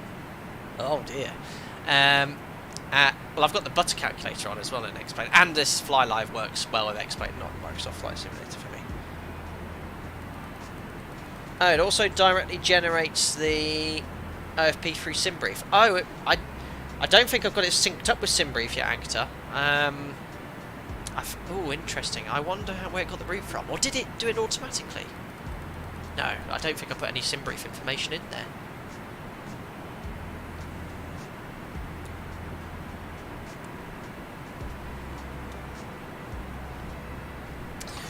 Hi, Justine Gurrick. Hope you're doing well. Happy New Year to you as well. Approaching 1 to go. Oh, I hope it's a little bit clearer. As I said, we've got the Amazon rainforest to fly below. 1,000 feet to go.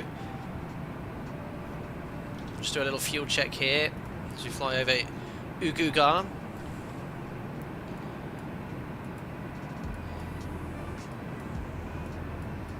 So should have been airborne for 24 minutes. Airborne for 27. That's my dodgy DME art flying probably. We should have burnt 9.4 tons of fuel. Fuel used is about 2.4 precise, so 4.8, 9.6, 9.3. Burn a smidge more extra fuel. We should have 36.4 tons. We took an extra 6 tons. We should have 42.4. We got 42.3. Okay, that's fine. So fuel burn's on track. And as the aircraft levels off, I want to go to Mach hold. Now the autothrottle is going to maintain the Mach number. Thrust is going to come back to about decimal 8.5.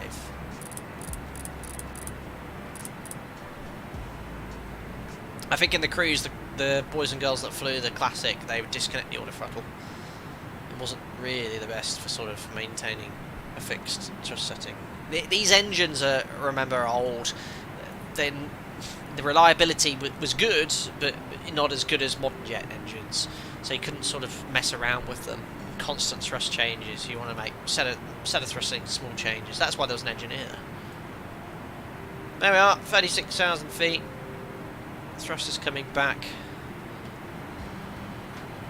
Now fuel flow will be decreasing now. Where's the fuel flow gauge? There we are. Fuel flow is a mere 2.5 tons per hour per engine. We're spawning down slightly. About 10 tons an hour we're burning. Oh, it's dropping off there. We're at 9 tons an hour now. 9 to 10 tons an hour. We'll probably take a few minute or two just to get stabilised. It's very picky about sense line tracking. Oh, crikey. I'll have to keep an eye on it. Akatar, there's a button next to start flight to send it to sim brief, and it'll fill the payload and CI appropriately. Oh, really? Oh, as long as it's logging my flight, that's all that matters, I suppose. Lightspeed, which airport did I take off from? Brasilia. You can see at the top there, the departure airport there. LP Aviation, thank you very much for 33 months as a member. Congrats for your 7th anniversary. I'm Luigi Perez, by the way. My best regards from Mexico. Cheers. Thank you very much, sir. And yes, sorry. Yes, I do know you in the Discord. You're a member for such a long time as well. 33 months. So thank you very much for your continued support as well. Really appreciate that, buddy. That's almost 3 years. 3 years. Trying to remember everyone's names, not always easy for people that have been here for such a long time, so thank you very much all for the support. So there we go, guys. It's pretty much now a straight line all the way. This is an existing airway. I have had to modify the rail because the only stars into Manus were RNAV based, so I am flying along an airway here, the Upper Zulu 9er airway. We're going to descend on the airway to the VOR and then fly the procedural approach. Well, I've sort of modified the missed approach for the landing runway, so we're going to intercept the missed approach course to position onto another DME arc to land. But as long as you're above the MSA, you know, you can sort of self-position, which is what we're going to do. Why does Fly Live read 36,808? Yeah, that's because it's sort of based off sea level, I believe. But and the pressure difference here with 1013 set means we're actually 36,800 feet above above sea level.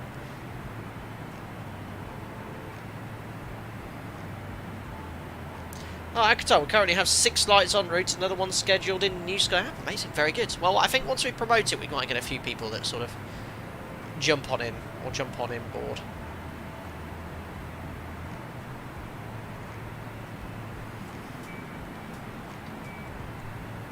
Welcome. Thanks for subscribing there, Marcello Oliveira. Hope you're doing well. Do a little fly past.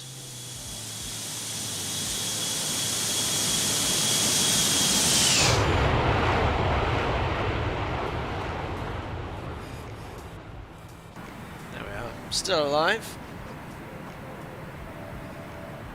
Eros, is it known if X-Plane will get fully functioning volumetric lights soon? I don't know. They've got atmospherics coming on, the atmospheric lighting in the future, but the beta version I think has more. But I generally don't like trying betas, especially when streaming to you guys. I want the show to be good, you know. And betas obviously are untested risks with those, so I stick with the final release versions.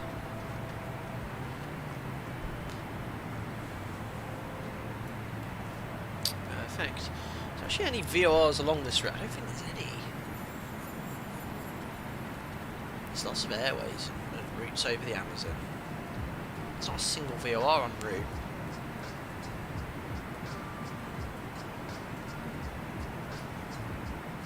There's one here. Where's this place? I think it's like a tiny little strip. It's actually got a long runway, 2,500 metres. Garanta de Nord, Campo de Provas. That is in the middle of the Amazon, but that has a VOR on it, and that's going to be you know, in an emergency, you definitely would consider going there if you had to get on the ground ASAP. We could tune that VOR, 15-1.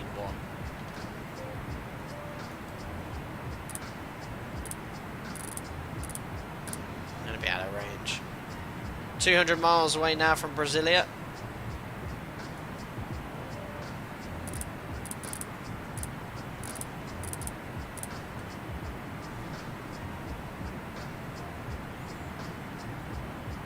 It's a military base.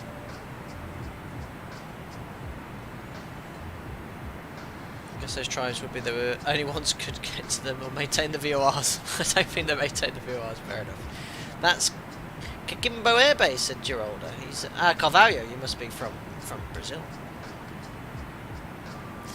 So Domino Mosina, so ladies and gentlemen, Domino Mosina, one of the moderators of the channel, along with one of the members, Jordan, he is the brainchild behind creating the Alpaca Airways virtual airline on New Sky. I don't think we've got any questions so far. We're testing it right now on my first ever test sector. I'm just going to bring it up here. And it seems to be ticking along nicely. Started the flight position updates, and then we'll end it there. And can I go off this page? Will it still log it? I don't want to break my first flight. But yes, we will make a promotional post to see if some more people would like to join it. It's just for a bit of fun. Great way to log your flights of Alpaca Airways as well.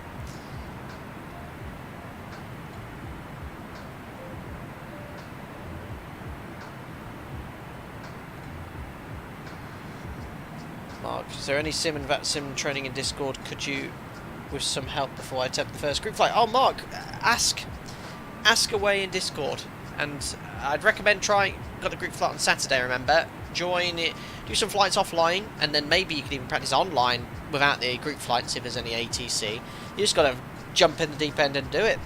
Simple as that. But the place to ask is Discord, because I have a lot of people taking part in group flights now who are in the exact same position as you were, weren't sure what to do, were a little bit apprehensive, which is completely normal.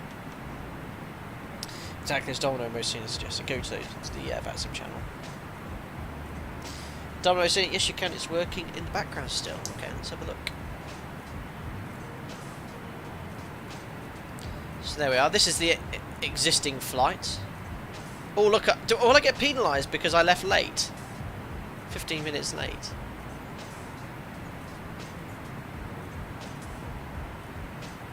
Barely active, we've only just started. 29 people? There was only 3 when I last checked. Have you just not jumped in? Oh my days. It's wicked. So if I want to do wards, yeah, there's our group flight. Oh yeah, Szczecin, special destination for the channel. Yeah, there's my my online alias, Charlie Brown. Well, it could be mine. No, that's my real name. Got to hide it. Oh, cool. Most of these are members.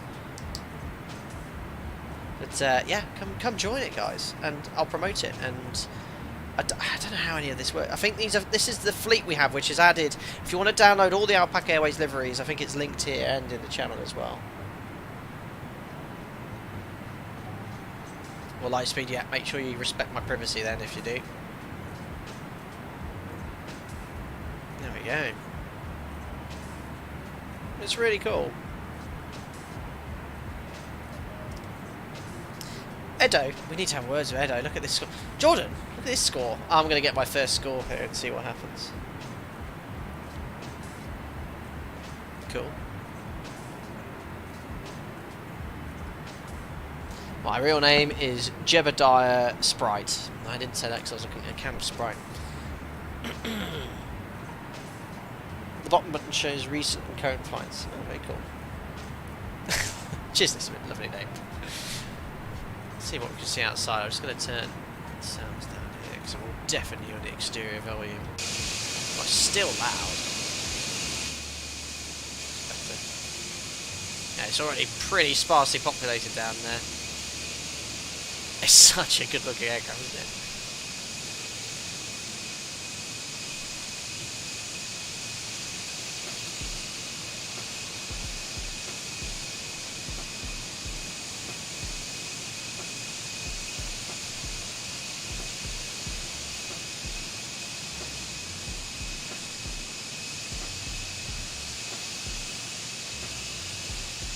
Also, guys, I need some advice. I need to buy a shed, and I'm going to have a sort of like a bit of a workshop shed. I had some patio put down in the garden a couple of days ago, looking good. Though it's taking a long time for the cement to dry because it's so cold. And I'm going to get a pent style roofed one with the higher roof side having a little workshop, a little bench.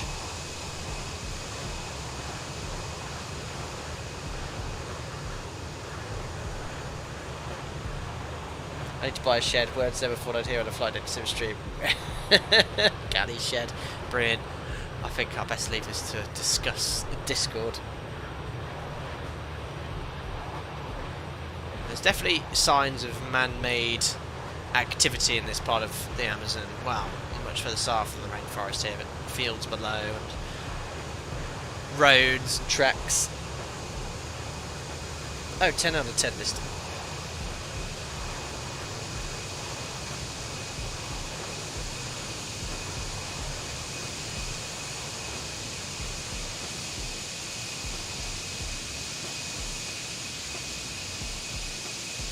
I think 36,000 feet is as high as we'll get today because we are quite heavy. We won't get any higher by the time we get to Manus. No fuel in the centre tank. We are very heavy. We've got to be quite close to our max landing weight today.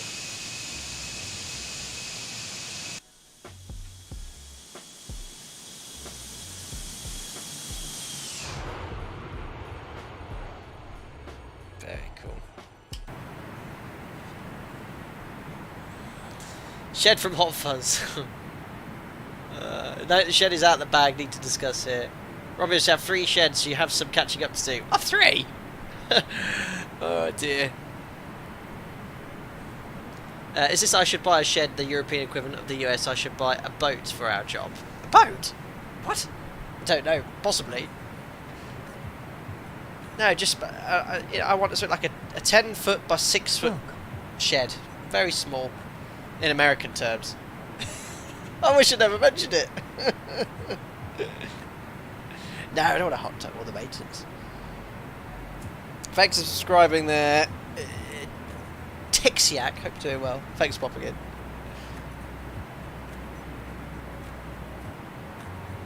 It's how do the hell do I pronounce this place we're flying to? I thought it was Manaus. How to pronounce Manaus? Someone said with moose. Manaus. Is that correct? Manaus. Manaus. Oh, someone said in chat moose. That's why I was saying Manus. So that is correct. Manaus. Let's go with Manaus. Oh. Manaus. Manaus. Alright, thanks guys. What an educational afternoon this has been. Manaus. Manhouse.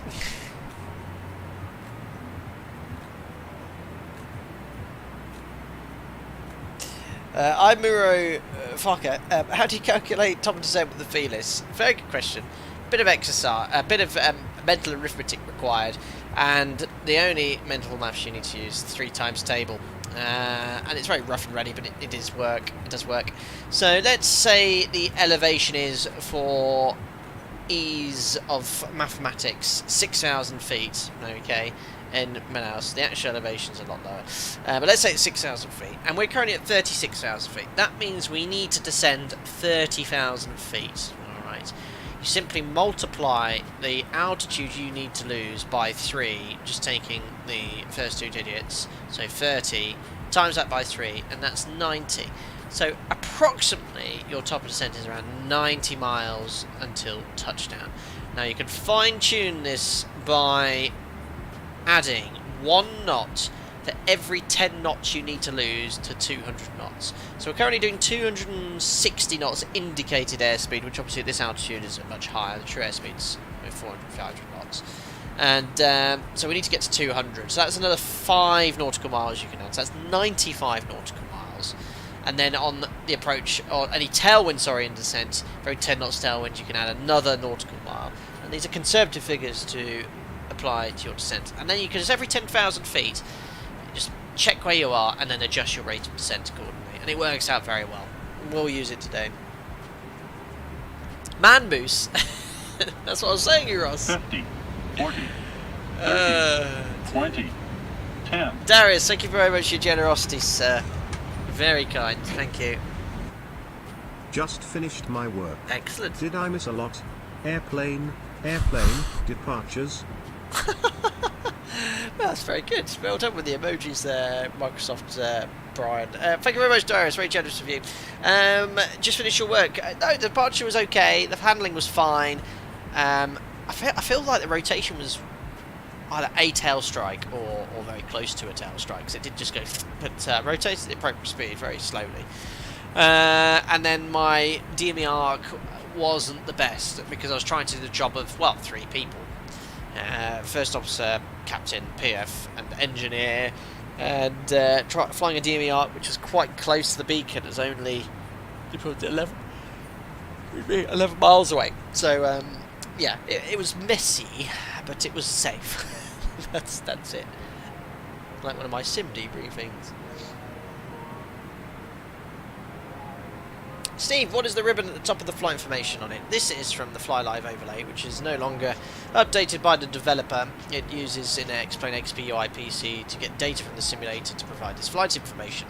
I use it for Microsoft Flight Simulator, or used it with Microsoft Flight Simulator via FSUI PC, but FSUI PC has been, for me, I think, the cause of multiple crashes, and others have reported issues too. So I no longer use FSUI PC. I installed it for Microsoft Flight Simulator and use it via SimConnect, but it's very unreliable in SimConnect. It disconnects every 10 minutes. So find and explain in Microsoft Flight Simulator. I'll use it until I get fed up with it crashing. But unfortunately, it's no longer. It's not been updated for 3 or 4 years now. It's old software.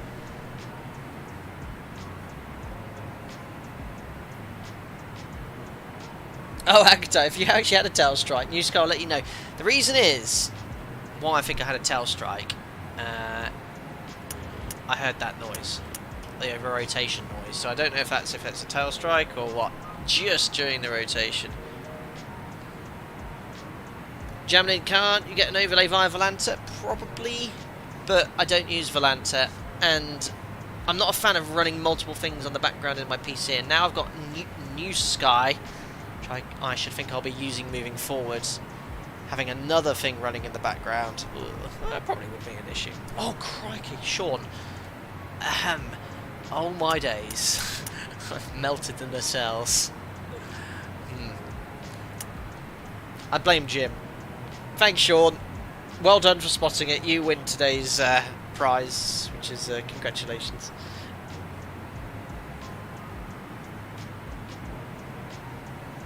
AG, you love flying planes, hate the setup. Well, some people like the setup. I quite enjoy doing the setup on complex aircraft, getting it all working correctly so the engines start.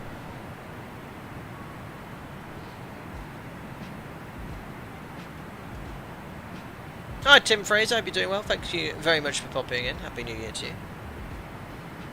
Livestream is just me, or does anyone else print out chat this a flight simulation? I used to do that when I used to sim when I was younger, before I became got into flight training. Next waypoint's 48 miles away. Waypoint number 3, that will be Udoma. Oh look, it's clearing up a little bit over here. I think this part of the Brazil is still quite. We're not quite into the jungle yet, or the rainforest. It's coming up though. Look, look at all the man-made.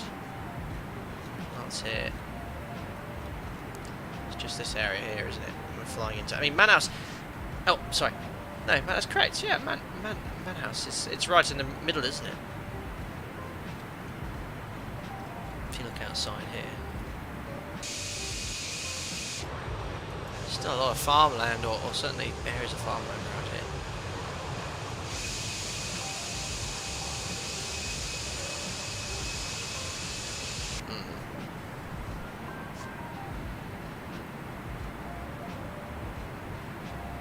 Vitor, please land on runway 11 in Eduardo Gomez. Yes, that's the name of the airport in Manaus. Yeah, that's what we're planning on, Vitor, as well. Runway 29 is only used in extreme wind conditions. Yes, 11 we're planning on, and I'm going to sort of fly over the airport, intercept DME arc on ILS, I think it's ILS X-ray, outbound to a waypoint called Mapmo, if I remember rightly.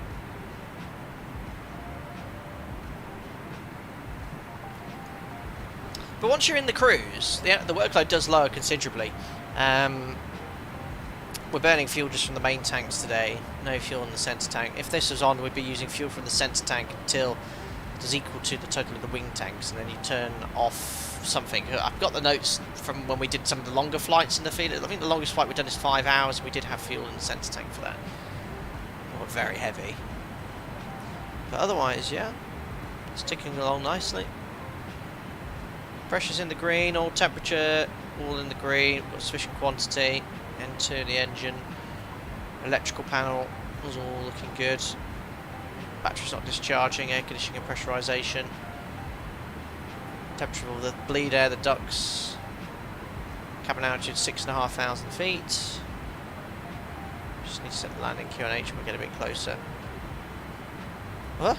Half cargo heat's on. Oh yes, there we are. That's doing a good job. That's the thing, how long the sim's been running, 2 hours 11 minutes, but airborne now for 50 minutes.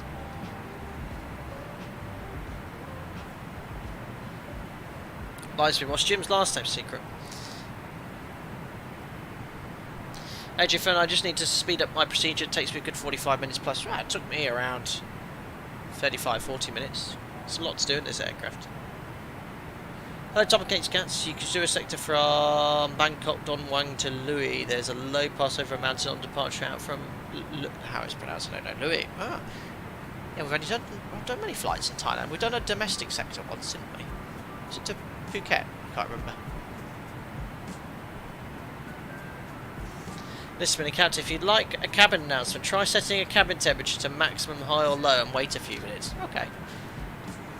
Let's cool it down a bit.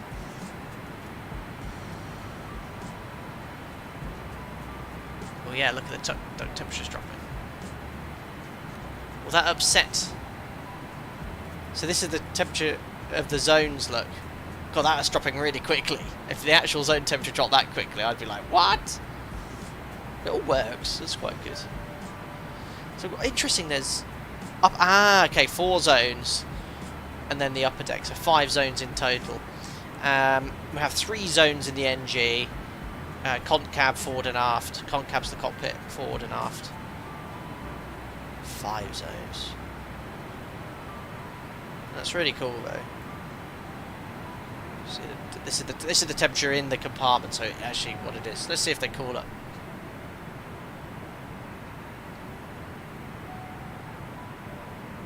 Hi Steve, once when flying from Sao Paulo to Atlanta, had to stop in Manaus for a medical emergency. It was a Varig 767. It was overnight, so it was all dark. Ah, I didn't see anything now. I know Domino Mosina, I've not even promoted it yet. I just mentioned it in the stream today.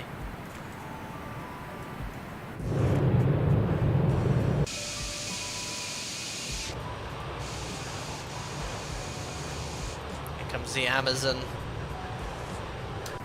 I had a call yet from the cabin. No, not yet. Oh, the seatbelt's still off.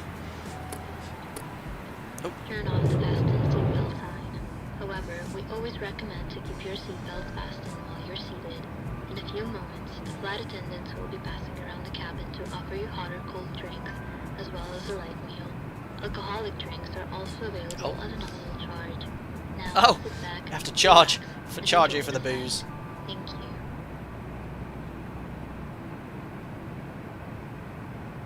Colin, great, now I've got to bring my Parker to the Amazon.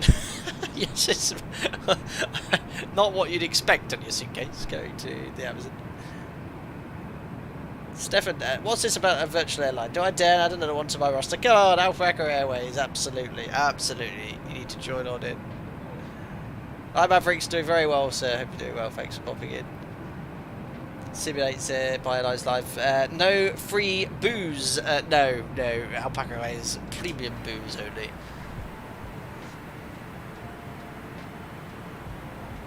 Agatha, before I'm in the approach, which parking stands does Alpaca Airways use in Heathrow? All of them. Well, they're not complaining yet. But this one did say wait a few minutes.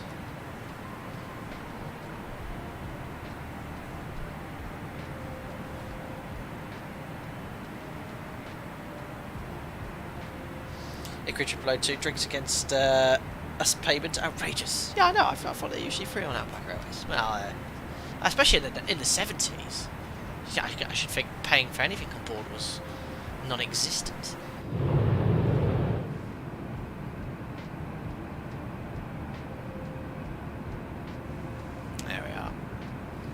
shade of the cirrus cloud above.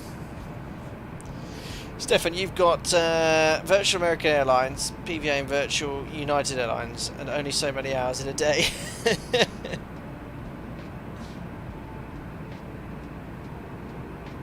But proper virtual airlines, what's it proper? Virtual airlines that follow real-world airlines as well. I guess you have to fly very specific routes at very specific times, very specific aircraft.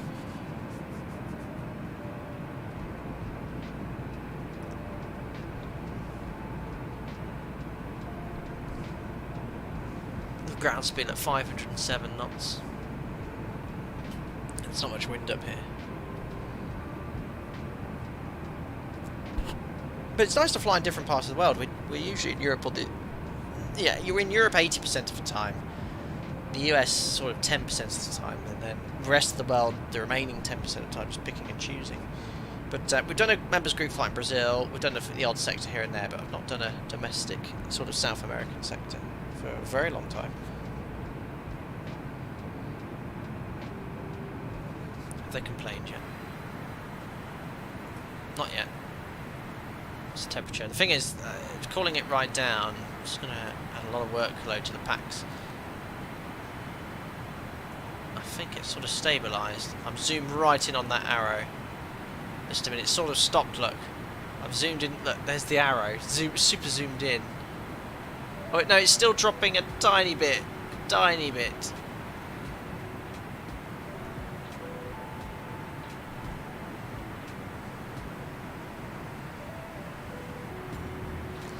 Lightspeed, why can't I get New Sky to accept my name? You gotta use 2 names, no numbers, capital letters. Just having an issue with New Sky at present? Oh dear. You could try clicking on the rotary to get an extra boost. Oh, really? Maybe by clicking. Oh!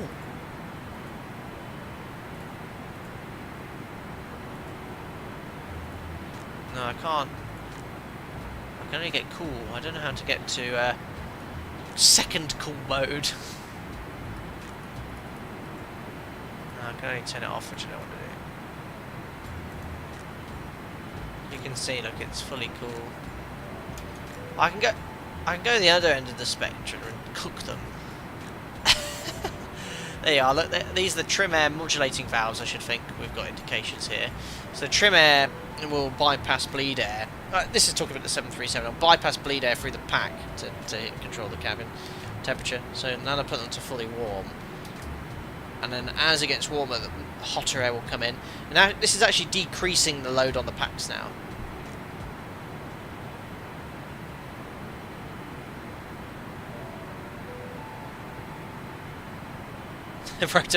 Captain, we're running out of blankets. There we are. You can now get some ice back in the drinks. Why is it going cool? Oh, that's why. Look at the temperature. Zone 1 is 30 degrees. That changed very quickly, the compartment temperatures.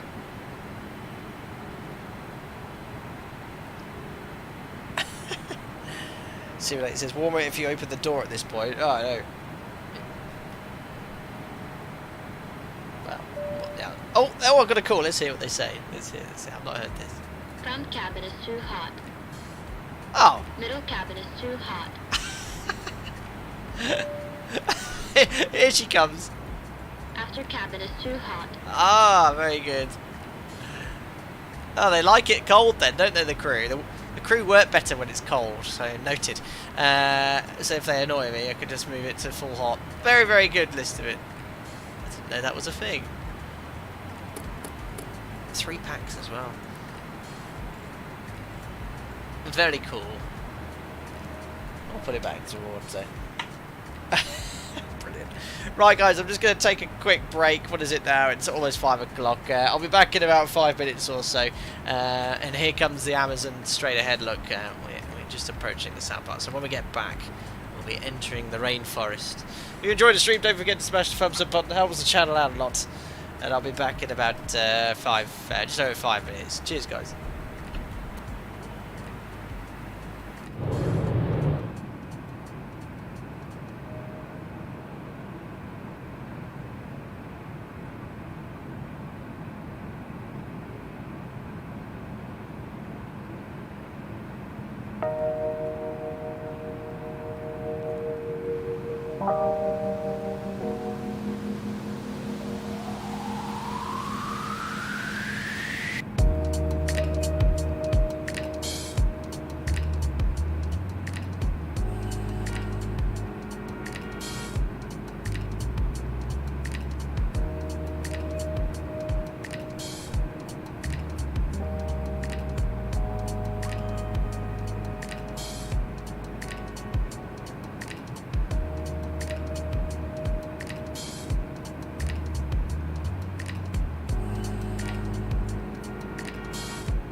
Oh yeah, it helps if I turn my microphone off. Turn it off. Look who's here with his giant duck toy. Oh, now I forgot to turn... Oh, yeah, there we go. Right. You're going to come here and say hello to everyone. Leave it. You good boy. Sit. You good boy. Hey, Jack. Is, am I live streaming? Yes, I am. Leave it. Sit. Good boy. Get you a bit further back. Look. Oh, I can't do. Paw. Paw. Oh, check out my slippers. Paw. Other paw. Oh, he's trying. Good boy. Urgh. Oh God, he's strong. He's strong. Leave it. Look, he's good boy. Watch. Leave it. Stay.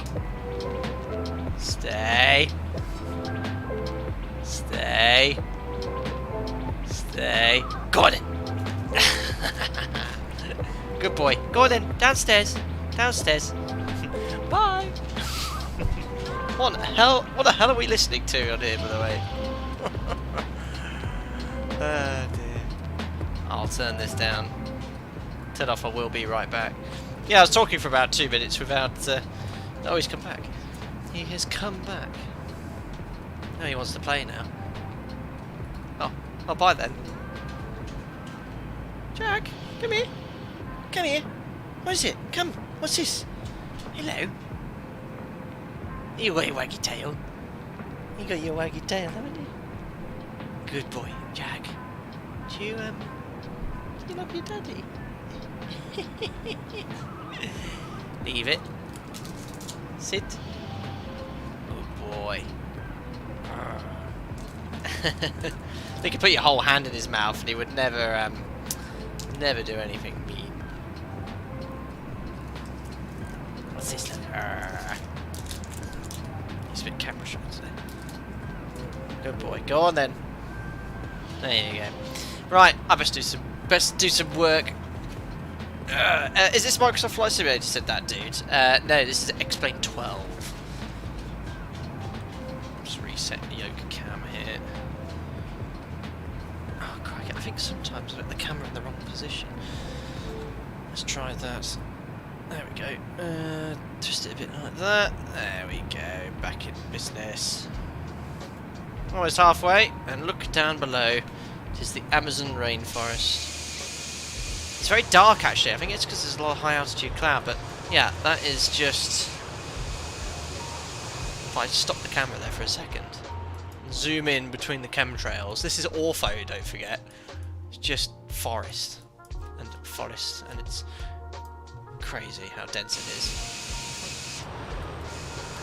Shame it's a bit hazy today. Oh, look at everyone loving Jack in chat.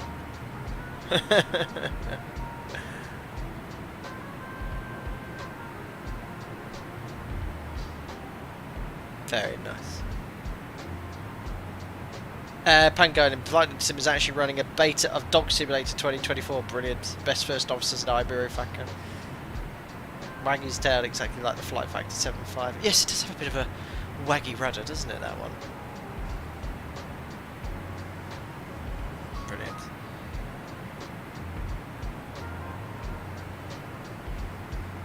What's these emojis in chat? Crazy.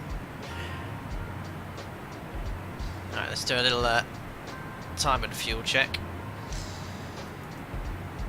Oh yes, look, the name of that VOR we tuned off route. It's picked it up now.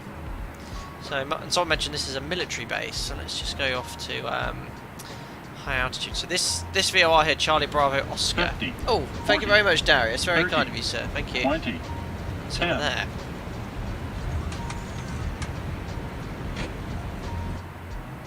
Hello again. Hello. I have 2 questions. I'm ready. 1. When will you fly the MD-11? 2. Do you think that the fly-by-wire A320 is study level, or at least that sim-worthy? Now, small airplane, departures, arrivals. thanks again for the donation, Darius. Very generous of you, sir. So, the MD-11, I will fly again soon. I've only ever flown the Rotate MD-11. Isn't there one in beta for Microsoft Flight Simulator? Is it TDFI or CFDI or something like that? But it's not ready yet or something. I don't know. But the Rotate one, when that was released, it was released too early. But it is now a solid add-on. And we will definitely fly again when... I just don't know. I've got so many different requests to fly lots of different aircrafts. Now, regarding the A320, the best person to ask is either V1 Simulations or 320 Sim Pilot, who fly the A320. I've only flown the fly-by-wire on a couple of occasions, and it was a good add-on. It's like a Zebo mod equivalent of the 320 in Microsoft Flight Simulator. But ever since the Phoenix is out, I don't think I've ever flown it. So, as regards to its current state, I should think it's still being updated as we speak. And as I remember enjoying it, people were saying some things were right and some things were not. So, I think probably the best one is the Phoenix 320. Not putting anything, against the guys that make the fly-by-wire freeware version, but I think the Phoenix is probably has more.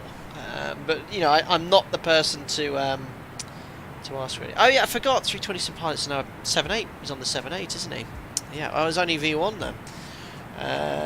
Who flies the 320 series?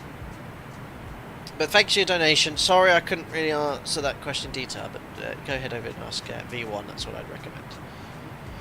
Mad Hippo, can you glide to an airport at the moment? Yeah, if we had an emergency, we could make this military airfield.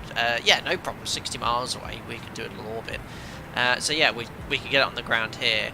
After that, for a good 110 miles, we could still glide into that airport. But further northwest, we're quite limited. We'd be meeting the residents of the Amazon. So yeah. Well, yeah, you'd be in trouble.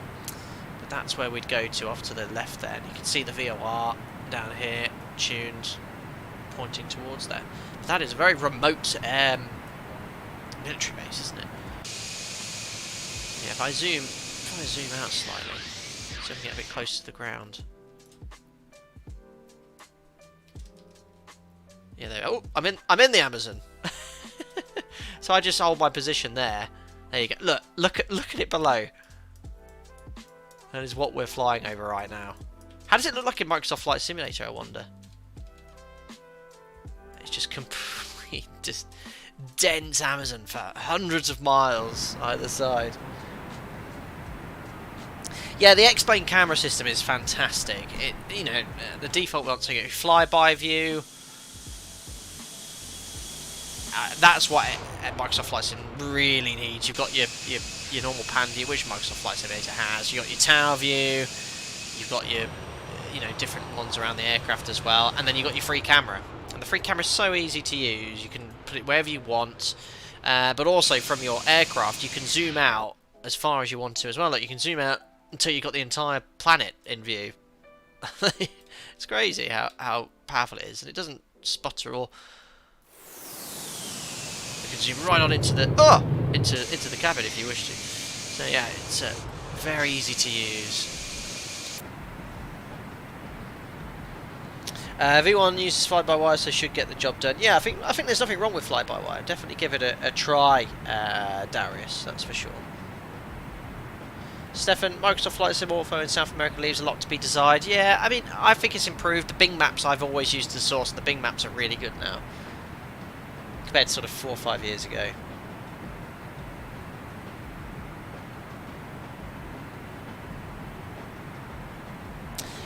And how does X-Plane 12 compare with Microsoft Flight Sim at this stage, particularly in terms of performance? You're going to get more out of performance out of X-Plane 12 because it isn't as difficult to show sort of photogrammetry scenery. So I'm hitting right now, according to Fly Live. Oh no, I can bring it up here, can't I? I've capped it to 60 and I'm getting about 50 FPS. But I have to say, Microsoft Flight Sim performance in a lot of phases is actually quite good on my settings. Outside, 50-50, but it's silky smooth for me. Like there's no issues. Certain add-ons and certain aircraft do tank the frames slightly, but no, I don't usually have that issue since buying this PC, which I'm fortunate to have, obviously.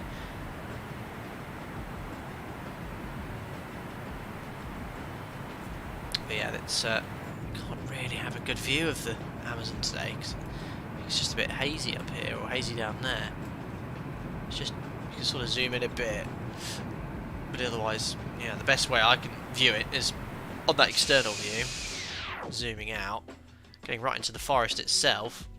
Oops, hold on, that's probably, don't want to go too far away because it's going to try and load in all this ortho. If I just go directly underneath the aircraft. So if you were watching from the ground, there you go, that's what it would look like. How far? Oh, I'm actually quite high up still. Let's go down to the ground. There we are. So if you were in the rainforest, that's what you'd see with the aircraft going above. And yeah, obviously the quality. This is just zoom level 16 ortho with default trees. But yeah, that's not very patchy. I'd say that's quite dense rainforest all the way around. Where are we? There we are. Better zoom on back towards the aircraft anyway. Yeah, because it messes around with the ortho tiles, I think. Or maybe that's just a dodgy ortho tile there. Cool. Thanks for subscribing there, SVR. I hope you're doing well. To be honest, that would probably be the way it looked from this altitude. No light emitting from below, only the nanoparticles of the atmosphere filtering all blue light. Probably. Actor, for some reason U-Sky tells me I had the wrong flap setting for takeoff. That would surprise me, considering I had checked to be at 1+F and also received no takeoff config warning. It probably isn't reading the aircraft right, Actor.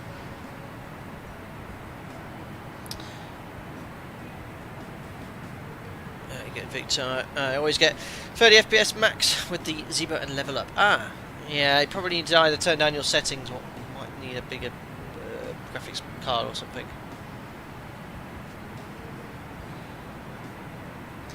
Gustav, the 210 was the plane I learned to fly.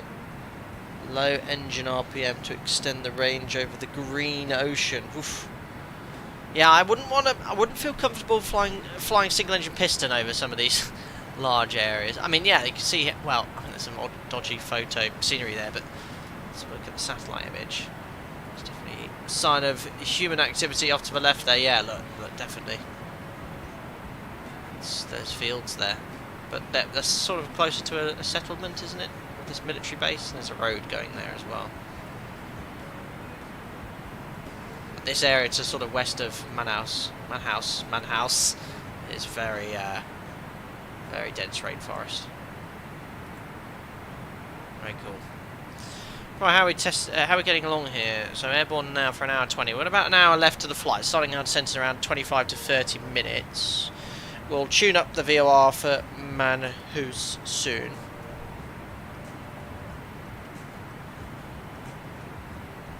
Gustavo, a lot of humanitarian flights taking doctors to some settlements, especially in the PA-32.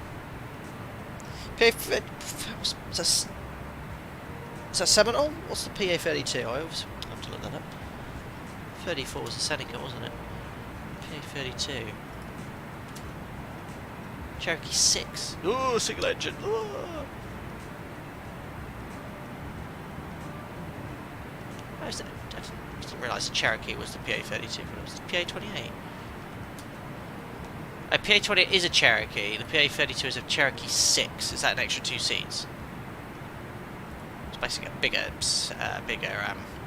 Piper, isn't it? Bigger Piper Cherokee. Cherokee 6.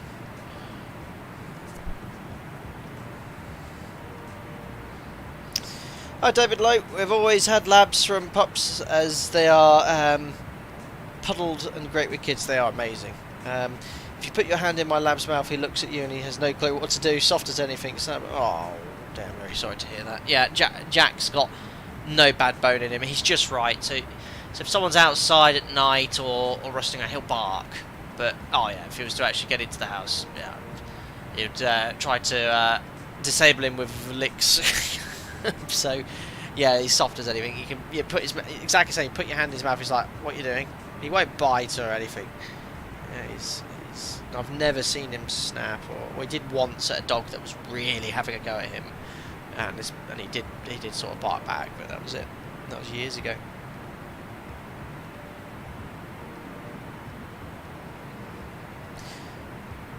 Oh, Gustavo, so we say Manaus. Yeah, I've been butchering this all day long. To any Brazilian here, please accept my Sincerest apologies.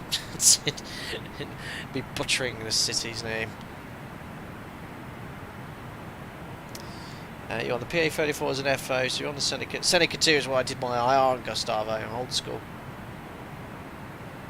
Hugo, if you had to choose engine failure over dense jungle over the ocean.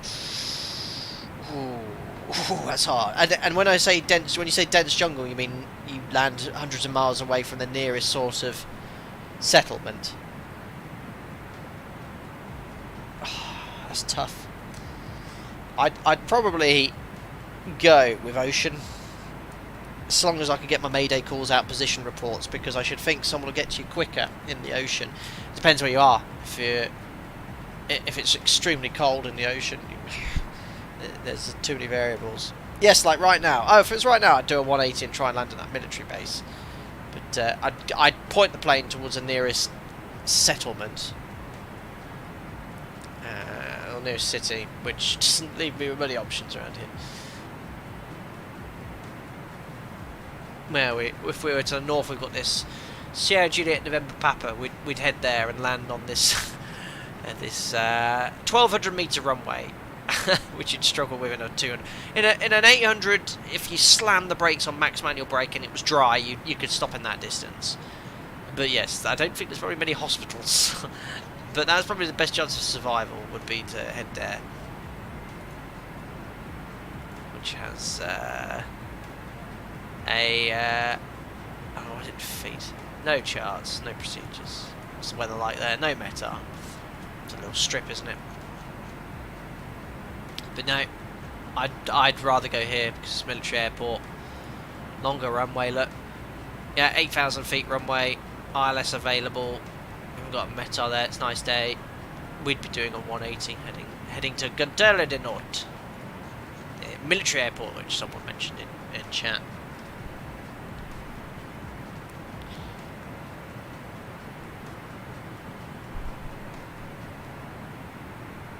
That is true, Listerman. It depends. If it was open water in the middle of the ocean, and if it's a freezing cold ocean, the chances of survival are much lower. If it was in the Mediterranean, you could probably tread water for a long time in your life jacket. So it's too many variables. Same with the Amazon. The Amazon, you could be deep in the Amazon rainforest, where the chances of you successfully pulling off a smooth landing of a dense canopy of trees, well, no, the airplane's going to smash into millions of pieces and kill everyone. So your chances of landing and the aircraft staying intact is greater on water than in a dense forest.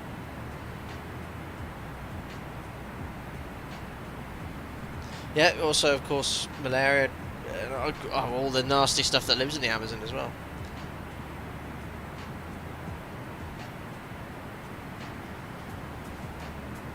Stefan, you were saying earlier, same with my folks' dog. She's a Belgian Malinois. I don't know what one of those breeds are. And he's the sweetest guy in the world. It's funny because he's an old cop dog and he's scared to death of cats. Brilliant. Yeah, you won't have a chance of a ditching in the Amazon. Canopy is high, 3,050 above the ground. Lovely. Listen, has there only been one successful ditching attempt so far, the one in the Hudson? Yeah, there was the 737 that crashed in... was it Manila? Not that long ago. A complete crew error. It just controlled flight into terrain, but the aircraft sort of crashed. But it stayed in one piece. I think there's the actual cockpit video for this. I think we shared this on the stream. We'll look at it though, because it's scary. Yeah, it was just complete crew cock-up.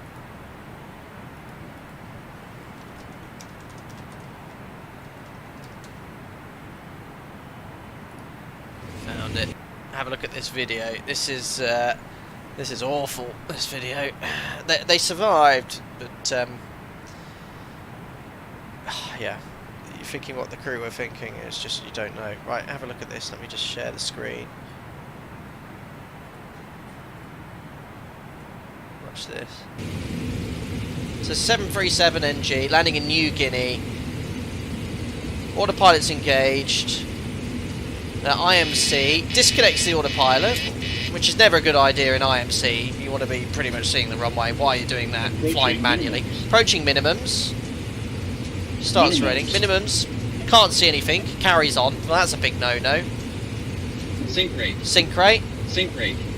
So Right slope. it's below the Right minimums, slope. below the glide Right slope. slope. Sink rate. Sink rate. Heavy rain. Sink rate. Radio altimeter's at 100 Right feet. slope. Right Coming slope. up. 100. 100 feet. Right slope. Right slope. Sink rate. Sink rate. Hits the ocean. So yeah. Oh, it's one of my old streams. So yeah, it's a horrific incident, and there's a video online of the passengers being rescued, and the aircraft actually survived in one place, and it was filmed by an engineer on board. But yeah, idiots. I should never call my colleagues that, but my fellow professionals there. But 50, so many 40, things. My operator 20, would be, 10. we'd be going around. Oh, you carried on the minimums without being visual. Come on, guys. Anyway, thank you. That's very kind. Thank you. How much longer till Todd so I can learn how you do it? Todd, thank you very much for your $5, sir. Right, very, very kind. What's your username? Strummin and Wreckin. Thank you very much for the $5. So, airborne for an hour 28. Probably about 20 minutes. We'll start setting up very shortly. In fact, what I'm going to do now is just tune the VOR here at our destination. Because it's all going to be based off the Manaus VOR 15.8. Yeah, so that was, I can't remember the airline, the video we just watched, but yeah, let me find the flight. Hold on, it's quite an interesting one.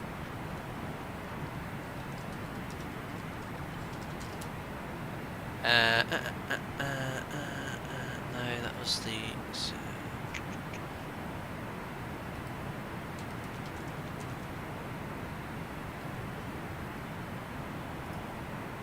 Wasn't that long ago.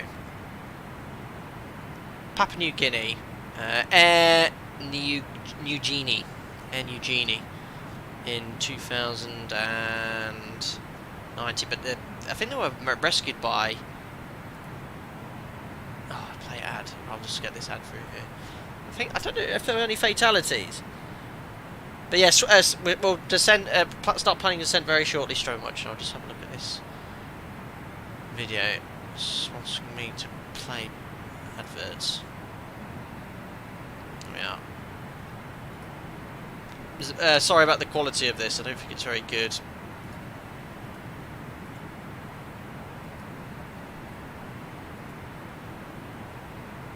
No, it's not showing that at all.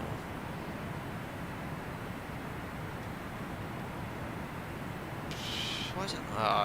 Sometimes when you open a new window in Streamlabs, it doesn't always pick up the tab. Yeah, anyway, I'll need to start setting up the aircraft, but it was 737 Papua New Guinea that landed.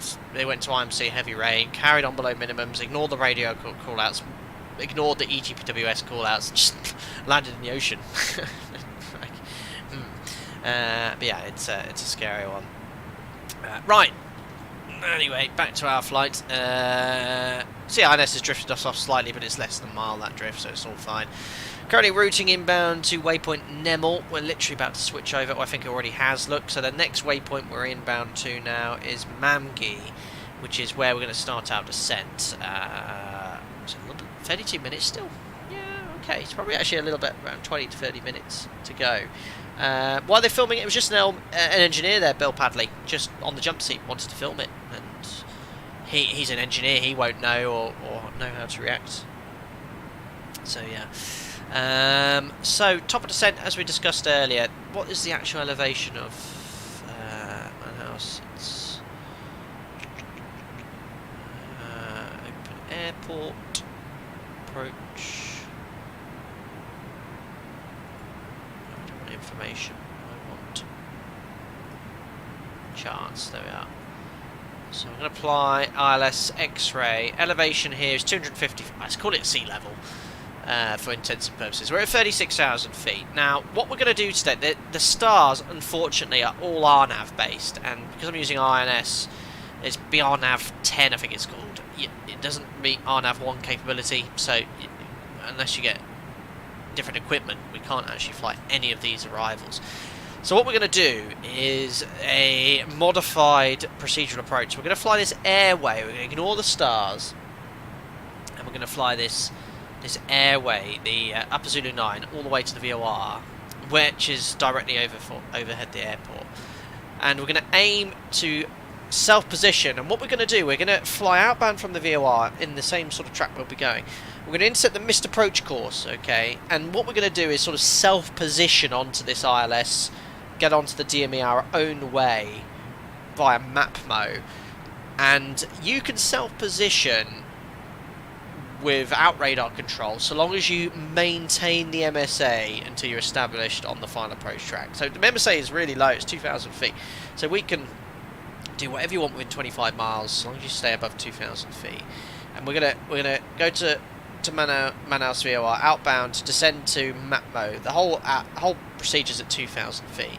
Aim to cross Manaus at 6,000. Now when you do a procedural approach that goes out to around 10 miles, aiming to be around 6,000 feet downwind over the head of the airfield's great. Now that's quite easy for the maths today. So 6,000 feet, we want to be overhead Manaus, and we're at 36,000 feet. So we need to lose how many feet, ladies and gentlemen? It's some very simple arithmetic for you.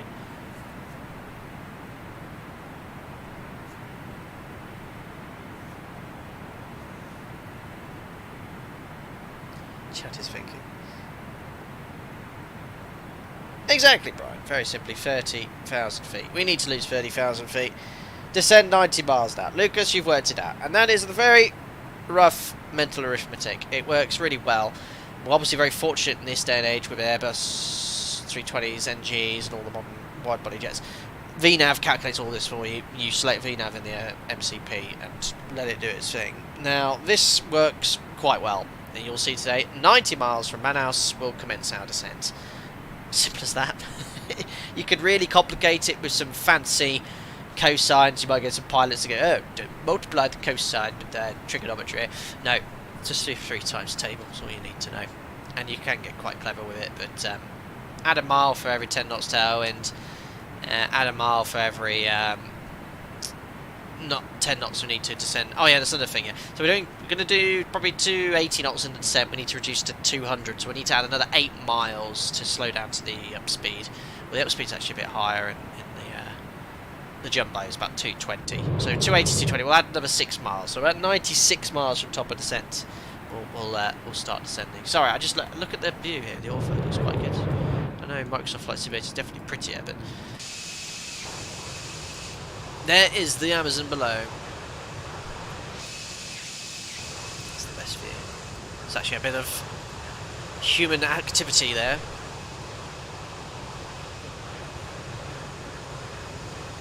TV, can you fly the IXEG Classic again? I'd like to see it come along a bit.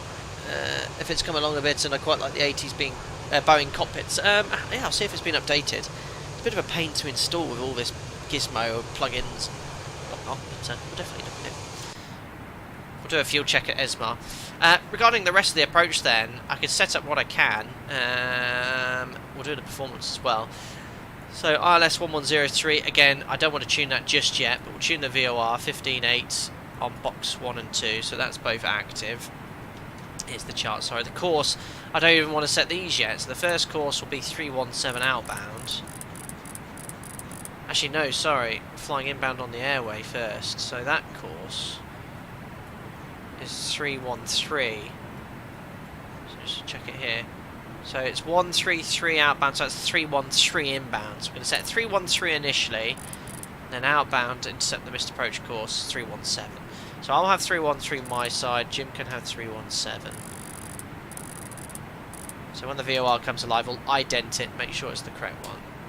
Courses then, well, God, set to with final minimums. It's Cat 1 ILS, 542 feet, so 290 on the rad out. So you don't usually set the radio altimeter for Cat 1, but I'm going to set that to 290, which is AGL, to get the minimums call. And then the actual MDA, also DA is 542. I don't know if there's a way of bugging 542 on the altimeter. Not without changing the pressure set. Oh yeah, they're here, look. What I'll do, I'll set that to like there, both of them. So that's about minimums. Cool, so the radio altimeter 280, 542 on the altimeter. RVR is 800 metres, and we'll fly outbound 317, intercept the missed approach course. And then left turn map mode. I'll try my best to do a 12-mile arc, so around 2 miles before... Oh no, we'll probably be doing 180 knots, so around 1.5 miles before we'll start the turn to intercept. 296, another left turn to intercept the localizer onto the ILS. Landing then. Nice long runway here. Oh, no, airport. Well, no, it's not super long, 2,700 metres. You've got to vacate at the end as well, bravo. So let's look at the performance. The Felis 742 does come with a performance calculator. So landing weights, you can use the actual aircraft. So if you press sim look how quickly we're burning fuel. If I keep spamming the sim button, look, that's our actual weight. So we're burning about 1 kilo of fuel every 3 kilos of fuel a second. It's just balmy how much fuel is burned. But if you press load sheets, it'll go off your estimated landing weight based off your trip calculator. So it will be about 248 tons. The maximum landing weight, out of curiosity, let's have a look here.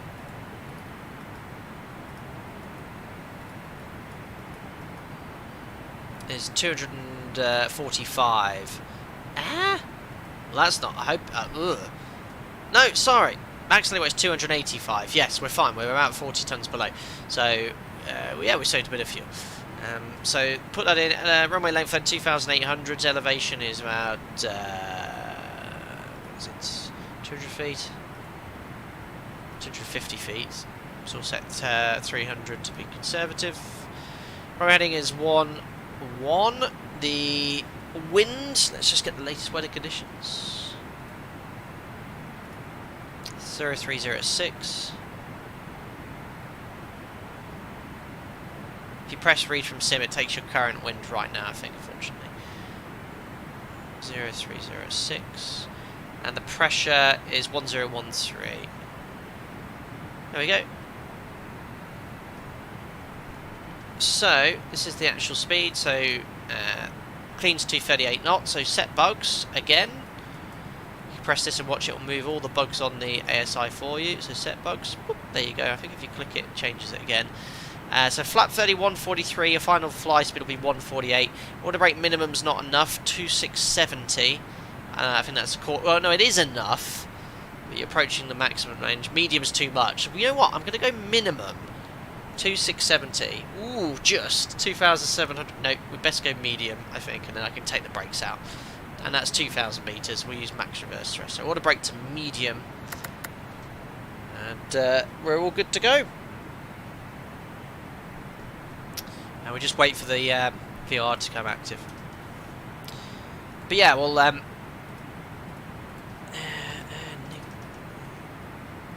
Guinea 737. That was quite interesting. I remember we watched this at work. It was on one of our recurrent training flights. But yeah, if you look at the images here,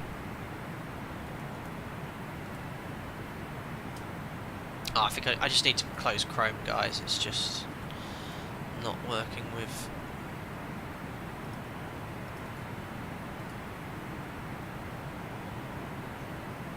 It always does this. Streamlabs is great, but when you open Chrome, it'll only let you open one tab. Oh no, there we are, it's working now. So, if you have a look here, this was the crash. Going from there, we'll hold on there, images, bloody thing. There we go. So you can see all the videos of the aircraft. So they crashed. I think these were Marines, US Marines. But the actual aircraft was quite good. It landed intact. But remember, this was a controlled flight into terrain. The crew had no clue this was happening, and it was just a complete mess up. You know, we watched the video, and you can see there they ignored the minimum score. Heavy rain started. They ignored the rad out call-outs. They ignored the sink rate warnings. The radio altimeter went all the way down to 0, and then they hit the water. And this was not that long ago. So this is what they call a CFIT event, controlled flight into terrain, which is you know, really. It's a lot of controlled flight to terrain incidents have been. All of them is usually crew error. Well, it's always crew error because the airplane's flying just fine, and the flight crew have just got and flown it into the side of a mountain. So yeah, airline. I think attitudes have changed in aviation. I think flying in the majority of the world now, crew are trained with good use of CRM and how to utilise CRM and threat and error management to mitigate all against these things here. But one thing my operator does well is the threat associated with control flight to terrain. So if we get a terrain warning, so a terrain warning, you get terrain cautions and terrain warnings, guys. Cautions are sort of things like sink rate, that's a terrain caution, or too low flaps, too low gear, don't sink. These are cautions, okay? So if you get one of these, you can continue the approach as long as you correct the flight path. But if you get a terrain warning, which is the oral call out from the EGPWS to either pull up with terrain pull up or obstacle pull up, you must, it is mandatory, even if you're VMC, to do the terrain escape manoeuvre. Even if you can see what's going on, you must do a terrain escape manoeuvre. That's all the company says. Simple as that, black and white. And if you don't do a terrain escape manoeuvre, you've got to have a goddamn reason to explain why you didn't. So yeah, it's. I'd like to think that the risk of CFITs is in this day and age, in most parts of the world, very, very low. Anyway, Josh, how can one guy fly a 3-man aeroplane with skills, with pure skills and talent and luck? But yeah, right now workload's low. The engineer, you don't have to do too much on the panel here. It's sort of ticking along nicely. But obviously, if I had lots of technical issues and whatnot, my workload would increase tenfold. Excuse me. Daniel B, great question. How would you carry out a terrain escape manoeuvre? So if I was in the 737, I got that terrain warning, and I wasn't sure of my position, needed to get out of there. You disconnect the autopilot and auto throttle. You simultaneously you firewall the thrust lever. You don't use the flight directors. So firewall the thrust lever, pitch up to 20 degrees, roll wings level, and then you continue that attitude until terrain's no longer a threat. Now, if terrain continues to be a threat, even with 20 degrees nose up, you can actually continue pitching up all the way to stick shaker or the pitch limit indicators, which is the attitude at which stick shaker occurs. That's only if terrain contact is imminent. The only problem with doing that is you trade all of your indicated airspeed, all your kinetic energy into potential energy, and the airspeed drops off very quickly, so you are the risk of them potentially stalling.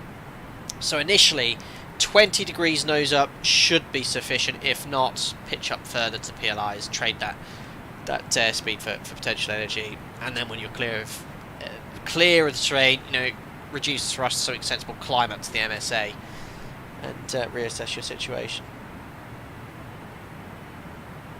Yeah, I should think Mental Pilot has a good video on it. That'd be the good one to follow. I haven't got any tutorials on that. I've not been a fan of sort of doing these manoeuvre, what the QH manoeuvre section says, because I know a lot of people who are on type ratings watch these. I implore you, these are purely for entertainment only. So if you're on your 747-200 type rating, please turn off your stream. Yeah, I've not been a fan of sort of replicating these sort of stalls, wind shear escape, terrain escape on stream, just because of there are limitations, especially stalls, even full motion level D simulators outside the flight envelope aren't going to necessarily accurately model how an aircraft would react. So during the type rating or any sim session, you only ever take the aircraft to stick shaker or buffeting, nowhere beyond that. You don't actually try and stall the plane, because you can't say how the real aircraft react. You can't model how a swept wing aircraft would stall, because every aircraft is unique based off different, say, CGs, displacement. Have you guys seen this video? Oh, I've got to show this video. It's crazy. This is why they don't model stalls or go beyond the stall. So this is a real aircraft. This is 717 or DC-9. Where the crew took it to stick shaker. Watch what happens. This is a real flight, by the way. This is a camera in the cockpit. Have a look at this.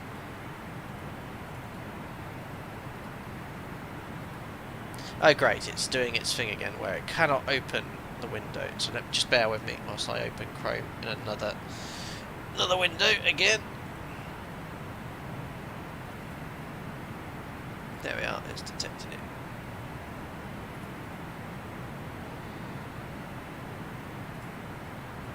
Found it. perfect. Have a watch of this. Look at the attitude when they stall.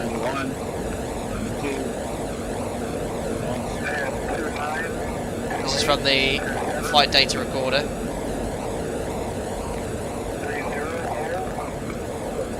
There's buffeting. Watch what happens to the airplane. Upside down. So this is really good job by the crew. They do the upset recovery manoeuvre. So nose down recovery. So roll wings level,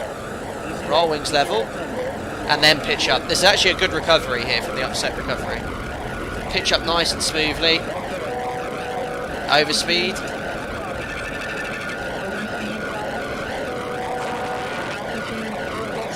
So there you go.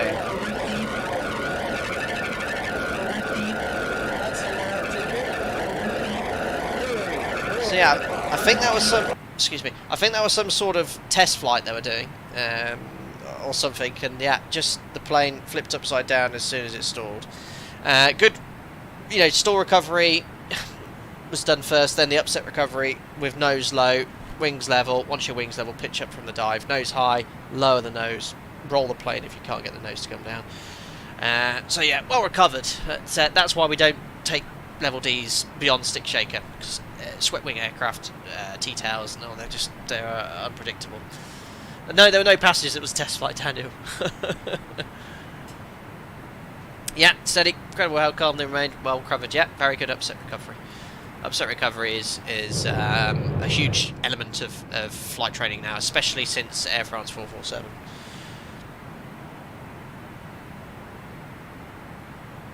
Charlie B738 Sim, I've recently been flying some longer flights with stepped climbs in the OFP when a waypoint has a higher altitude. Do you aim to be at your new altitude whilst approaching the waypoint or after? Oh, it doesn't really matter with the waypoints, Charlie. You just simply, when you wish to climb to your optimum flight level, you're off the flight path, just request it of ATC. Simple as that. TB, how many miles till top of descent? Now we should be picking up the VOR soon. As soon as we have. It's around Magmi, which is actually where we're currently routing to on INS. So about 120 miles from top of descent. We should be picking up the VR very soon, about 13 minutes. Yeah, I think we've been flying a bit slower than the flight plan, haven't we? We just passed. Oh, sorry, that was the video. I forgot. I was just trying to play the music on Spotify.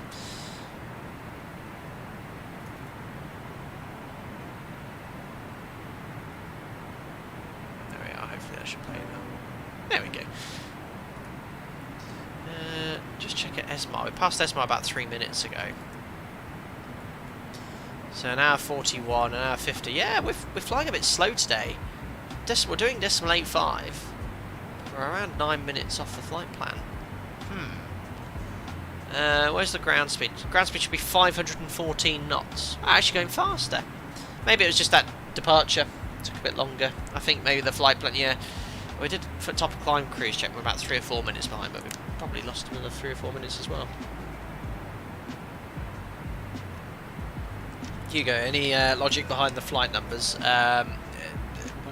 One Amazon. There you go.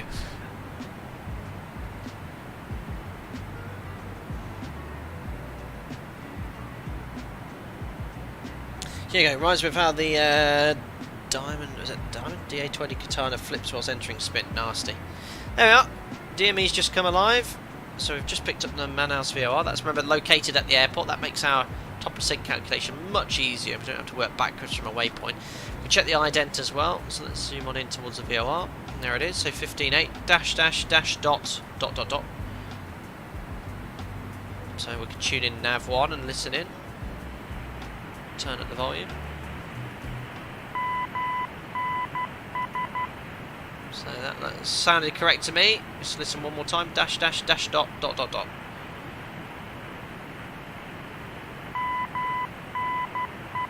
There we are. So that was Mike November Sierra. We can tune down the radio. So the VR is identified. Weather looks good on the horizon. There we go. So remember, 90 miles, about 100 miles from top of descent from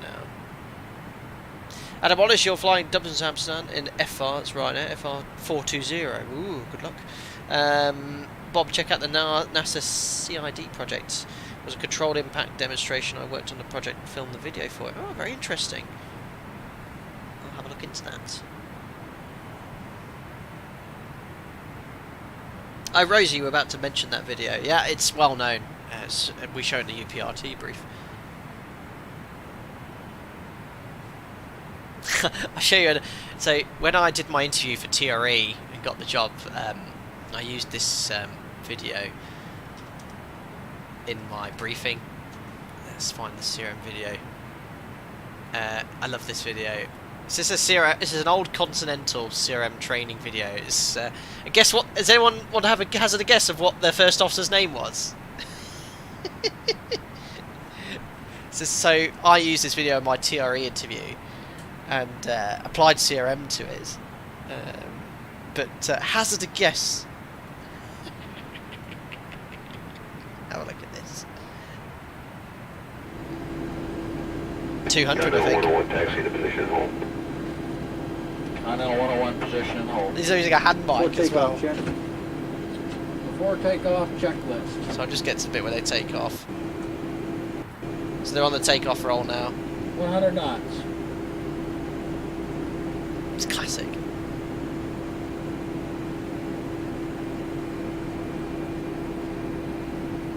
V1, rotate. So committed to flying now. There's the fire belt. Positive rate, gear up, Jim. Gear up, Jim. So this is great so far. Jim, call the tower and tell them we've had a fire warning here. We're going out straight ahead.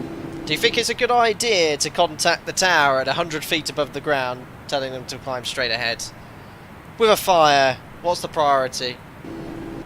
What's the priority, guys? And then my next question is, what's the first thing we do is raise the gear, but we don't do anything until what height with an engine fire or failure? Again, this is operator specific.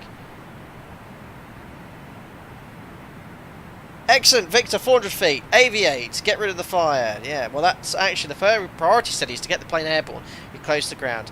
We cancel the warning and we do nothing until 400 feet. We raise the gear, carry on till 400 feet. Jim, heading select. It's a heading select, Jim. Continental 101 has had a fire indication like to proceed straight ahead. Jim, heading select. Stay with me or climb runway heading up to 2,000 feet. Jim, get that runway heading to 2,000. Get that engine failure checklist out, Jim. So firstly with a fire, I don't know if it's different, but there's memory items with a fire at 400 feet.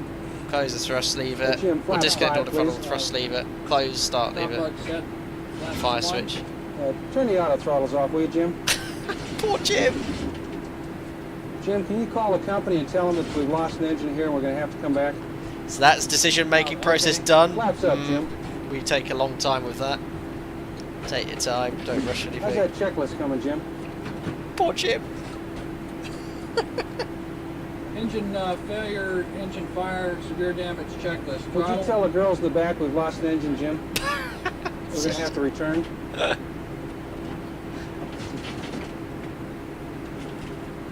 Can you give me an after takeoff checklist, Jim? After takeoff? Jim, you can tell ATC we're ready to turn around and come on back in. Houston Continental 101 is requesting a turn to downwind. We'd like to come back around. We've got an engine fire indication. Jim, I know you're... 101, understand you'd like to return. He hasn't actually attempted to extinguish the fire yet. Left 180 and maintain 2000. Jim, I know you're kind of busy, but I'm real busy over here too. It's my favourite. I love that video so much. Yes, so that is obviously a demonstration of poor CRM, and I use this in my interview to then sort of explain what we use at my operator to prevent things from that happening. So yeah, it's very polite, isn't he? Respectfully, Captain, you are not busy. So you know, if you want to know how we do that drill, I've got a number of tutorials on that, but how we deal with failures after V1, even whatever the failure is, nothing till 400 feet. Get the gear up, 400 feet. Now, if it's serious, you can then start doing your memory items for fires and severe damage at 400 feet. Otherwise, if it's something minor, we'll deal with it once we've got the autopilot engaged. We'll then do the curation checklist. So I had one recently where I flew and the gear wouldn't retract, and I had to do the gear history checklist. And unfortunately, it still didn't retract, so we had to go back. But it was very methodical as trained. We did our decision making process, decided to return to our point of departure, and yeah, just take your time. Fires are serious. Fly the airplane is the priority. Poor Jim. That's poor workload management. The captain's asking a lot here of the first officer, but the priority, yeah, returning to contacting the company, cabin crew. Yes, we do want to talk to them, but the priority is getting the aircraft up to the MSA, secure the engine, especially if it's on fire, and then once the autopilot's engaged, twin engine aircraft fly very well, single engine generally. Once the autopilot's in, it's much easier to manage. Pangolin, can you get the gear up if one engine's failed? I thought I remembered something about drag increasing during gear coming up. Absolutely. It's imperative you get the gear retracted on a single engine. In the case of the engine failure. In fact, it's so important, Pangolin, that when engine number 1 fails on the 737NG, we no longer have engine-driven pump for the hydraulic system. Can anyone in chat tell me what's on the 737 that helps raise the landing gear at the normal rate in the event of an engine failure on engine number 1? What system on the 737? Very impressed if anyone gets this in chat, especially if you're not type rated.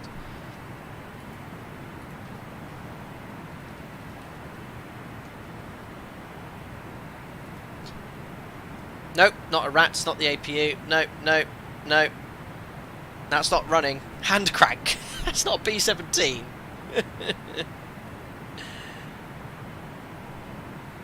No. There is an electric hydraulic pump, but it will not retract the gear quick enough in the event of an engine failure. And it's very important for performance reasons to get the gear up.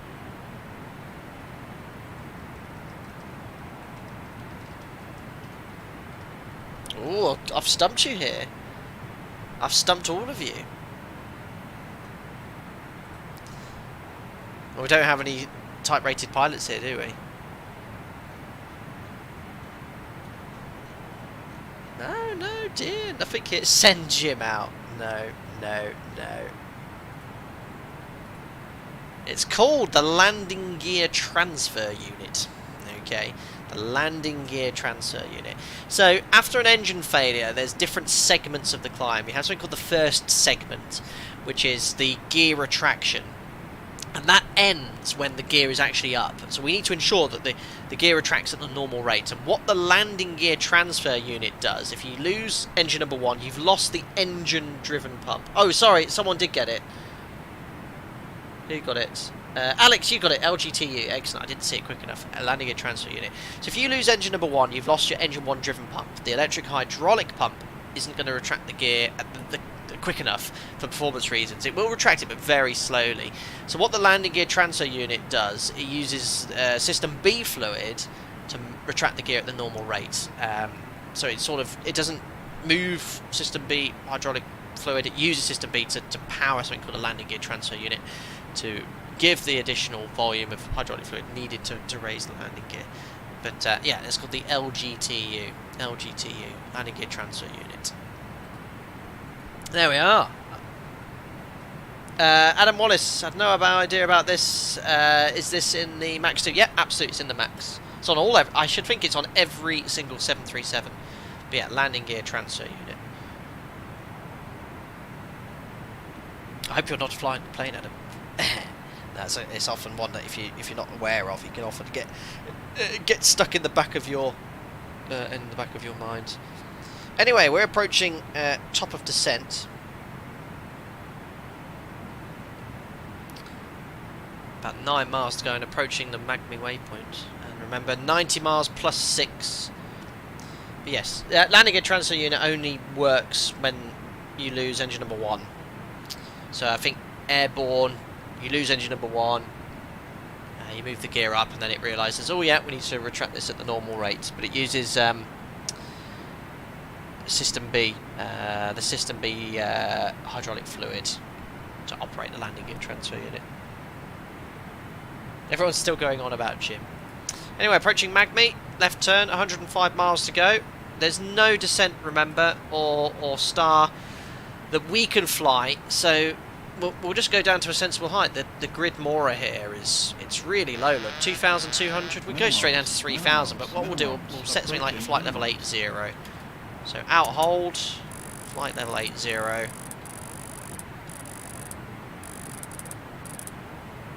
Good. We'll open the additional reserves at top of descent, and we're going to go to indicated airspeed hold. Oops, what's happened there?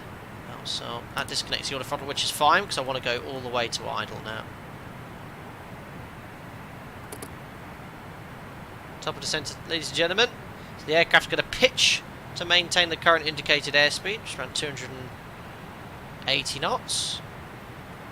That's at idle. Lightspeed, thank you very much, month as a member. Hi, member for a month with all these gifts. Yes, you did get gifted membership last stream, I think. So thank you very much. Everyone here is great. Oh, thank you very much. It's members that make the channel and all the subscribers here as well. Josh, really, where? Oh, great question. Where's the landing gear transfer unit located? That's a fantastic question. I actually don't know. I should think in the Wheelwell Bay somewhere. Rob, your virtual FO will now be called Jim. The joke is Rob7904. He's been called Jim for years.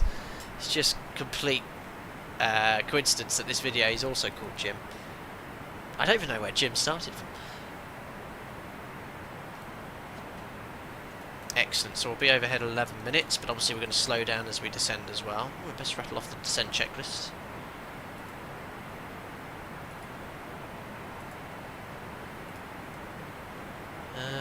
The thing is, this presumes that I think you're... Cause it has things like spoilers armed. So we'll probably do this at 10,000 feet. I think it's a bit early at this stage.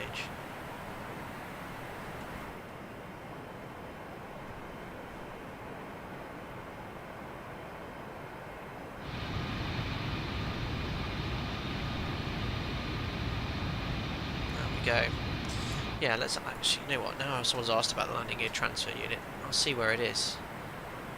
Landing gear transfer unit images. Oh, I know exactly. It's in the wheel well. Is that the actual correct picture? No, that's just a picture of the hydraulics.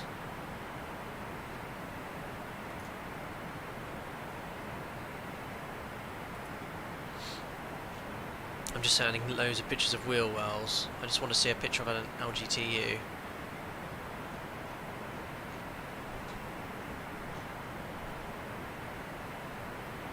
Josh, how do you activate it from the cockpit? You don't. It's completely automatic.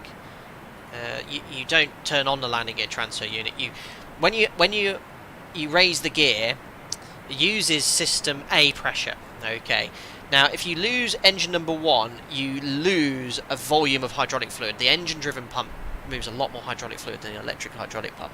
So, I'm trying to remember. The conditions are: you're airborne, your number 1 engine fails, you move the landing gear lever up.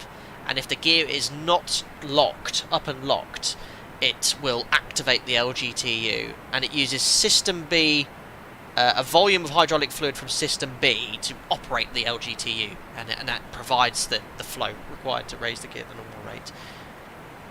But this is very much an engineering sort of area. It's good as flight crew to realise that, yeah, if engine number 1 fails, that the landing gear will retract at the normal rate, and that's really, really important. Single engine, you have different segments for the climb, and you've got to make sure that you make each segment. You've got your first segment, which is up to 35 feet, and then you have the second segment, which is from gear up to the acceleration height, or the beginning of flap retraction, which is, we at Operator use the MFRA.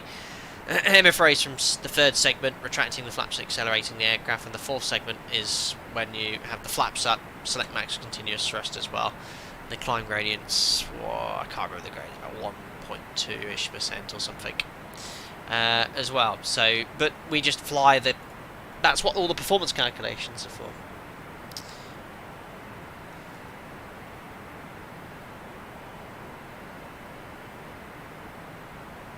There we go.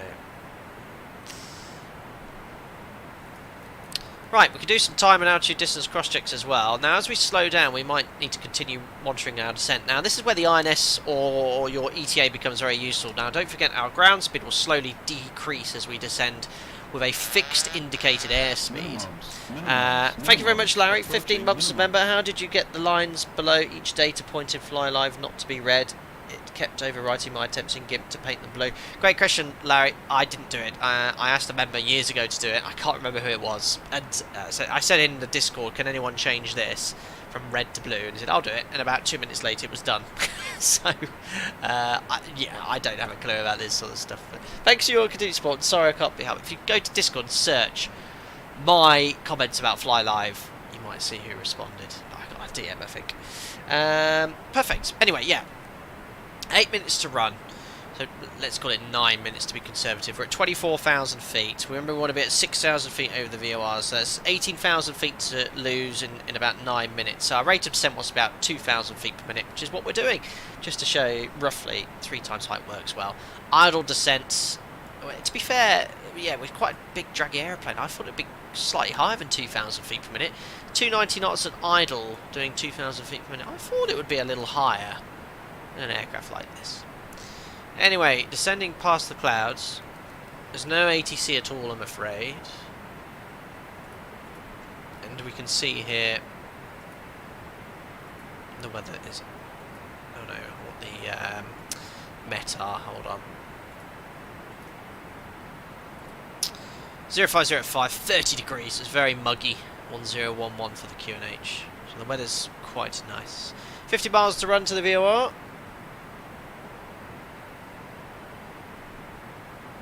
2,000 feet per minute, 290 knots clean. Pop the seatbelt sign on.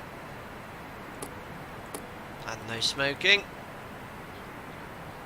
After an on-fasten seatbelt sign, we are now crossing a zone of turbulence. No, we're Please descending. return your seats and keep your seatbelts fastened.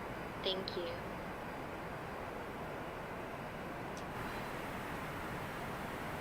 Adam, how often do you descend at econ speed? That's quite slow, especially if you have a lower cost index. Well, your descent speed in the 737 is only based off your cost index, no other data. So we use quite a low cost index at my operator. And it's usually around 240 knots, 250 knots we descend at. If we're late, or we have a curfew to meet, we'll fly at cost index 100 flight plan, and that's like 330 knots in the descent. But yeah, we're doing 280, 290. It's quite a normal descent speed. Flight attendant Jimina. Jimina's fired. 40 miles to run, 7 minutes to go. So at 20,000 feet, we need to lose 6. So 14,000 feet in 7 minutes. So yeah, rate of descent still 2,000 feet per minute. It's working out really nicely. Try and do a CDA. You can see a little bit of... oh yeah, the ortho looks good down there, doesn't it? Hi Core Troop, hope you're doing well. If you just joined into the stream, we're in our descent into Manaus, touching down in around 20 minutes. Live time, live weather.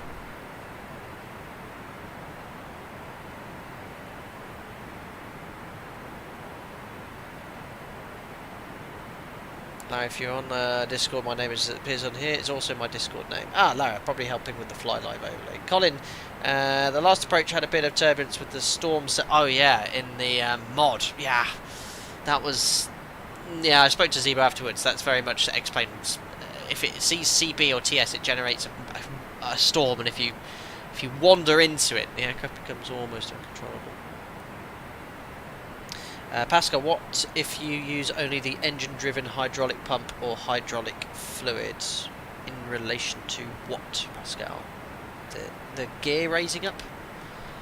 It's only if you lose engine number 1, the landing gear transfer unit will activate. If you lose number 2, doesn't matter, you've still got engine number 1 providing thrust and the hydraulic fluid flow rate and quantity pressure.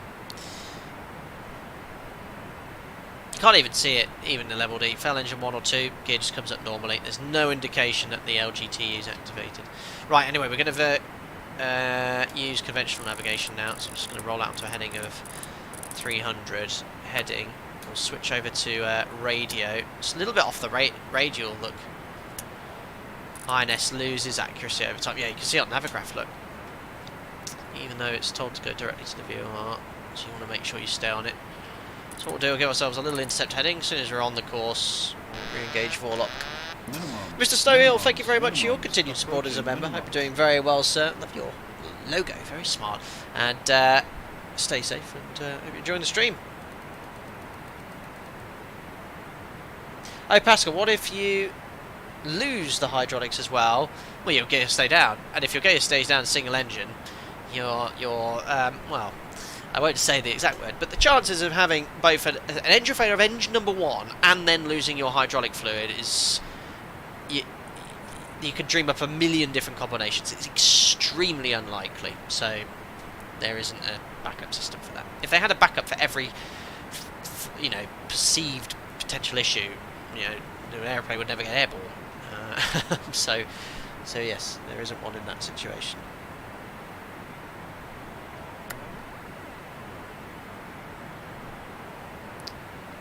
There we go. Oh, well, what I mean, if you lose hydraulic pressure without losing engine number 1, yeah, if you lose system A pressure, then you can't raise the gear. Simple as that. But you've got 2 engines, so there's no performance issue. Lost system A, you can extend the gear, but you cannot retract it. Simon, you've got it. That's the most important backup. Right, back onto Vorlock then, following inbound radial into Manaus VOR.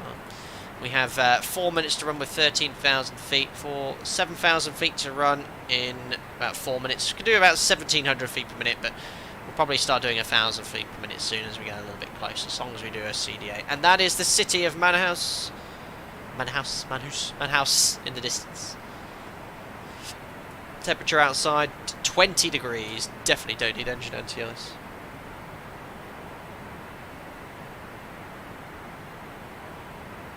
Excellent. Dinner is at Manaus.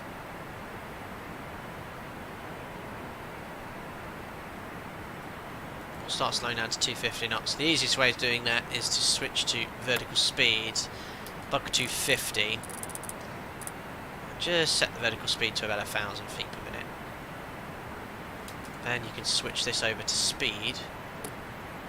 And then use auto throttle on, and it's now in speed hold mode, so it'll maintain 250 knots. We agreed on man moose. It's an aeronautical engineer. I can confirm that no plane would ever fly with a backup for every system. Yes, there's redundancy in what's needed, but yes, for every perceived potential failure, there's millions of different combinations.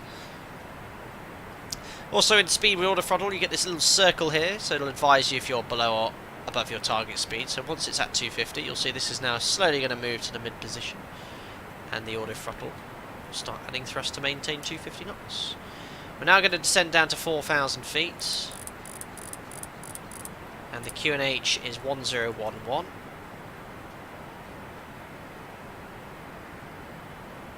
And we're doing 250 knots by 10,000, so that's looking good. We'll do the post-cruise checks now. Lights on. Angular bank can't set. Pressurization. Jim sorted that all out. Or no. What's our... Ah! Crap. Just moved the pressurization here. That's all set. Seatbelts on. Checks complete. 250 knots. Superb. We'll have to see how I performed on New Sky for Alpaca Airways. So for 11 miles to run to the VOR. 2 minutes. Yeah, we've done really well with this descent. I'm just going to do 1,500 feet per minute now. And we're going to start slowing down to the... or start doing the checklist as well. Approach checklist, please. Make sure we're on the speed brake. Seatbelts and shoulder harness. Check. Seatbelts and no smoking signs. On. Anti-ice. Off. Exterior lights. Check. Outer brakes. Medium. Radio. So the up speed is 238 knots. So radio. High. Flight director computer Which selector. isn't bugged Check. yet. Brake pressure. There's the airport. Spoilers. Armed. Altimeters. 1011. Set and cross check. Landing data, EPR, and airspeed bugs. Set and cross check. Seatbelts and shoulder Just going to do harness. 1,000 feet per minute so the speed doesn't Check. go away. It's very slippy, Fuel this panel. plane. Check. Fuel heat. So a bit high. I wanted to be at 6,000 feet high. Oop, need to turn the fuel heat off. Off. EPR computer. Let's see. Ah, go around. Go around. Cabin altitude. That's 250 knots. I'm going to go back to indicated airspeed hold. Close the auto throttle. Approach checklist completed. We're about to go overhead the VOR, so watch for the needle swing round. Alright, so bring up wireless chart now. So we're going to fly outbound on the 317 radial. 317, so oops, just make sure we go a little bit more over the VOR. 317, needle swing, just about to go overhead the airport. There it is. And we're looking good. About 1,000 feet high. We've done an idle thrust CDA almost here. So watch the needle swing round as we go past the VOR, and we're going to fly outbound on the 317. So a little bit to the south of the VOR. There's the needle swing. So we're now outbound. Remember, this is not a procedural approach per se. We're sort of intercepting the missed approach course, self-positioning via that, and we can safely descend to 2,000 feet. Now I want to slow down a little more now, so I'm going to go over to VS hold and just set it to around 500 feet per minute. I'm going to select flap 1. You can be below like 270 knots for this. Oops. Flaps 1. Why have we got a ping? Is that the gear warning horn? Yes. No, I don't need the gear warning horn going off. I'm going to go all the way down now to 218 knots.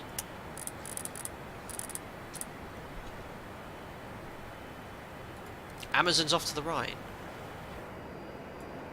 Ooh, I see it, I see it. There we go. So remember the auto throttle's on, 218 knots. And MapMo is a distance of, oh sorry, I had Navigraph on. 12.1 miles, we're at 4 miles here. So we're looking good, 6,000 feet, maybe a tad high. Just going to increase that rate of descent. We're going to go to flap 5. Flat 5 max speed, 250 knots. And we're going to bug the flat 5 speed, which is 200.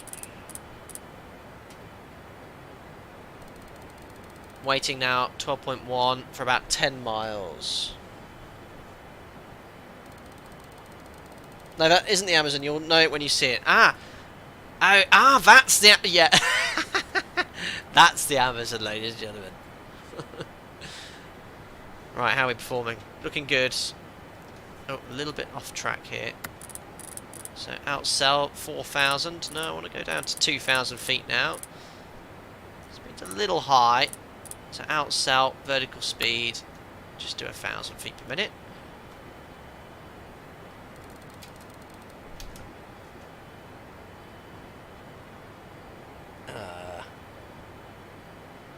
Is it?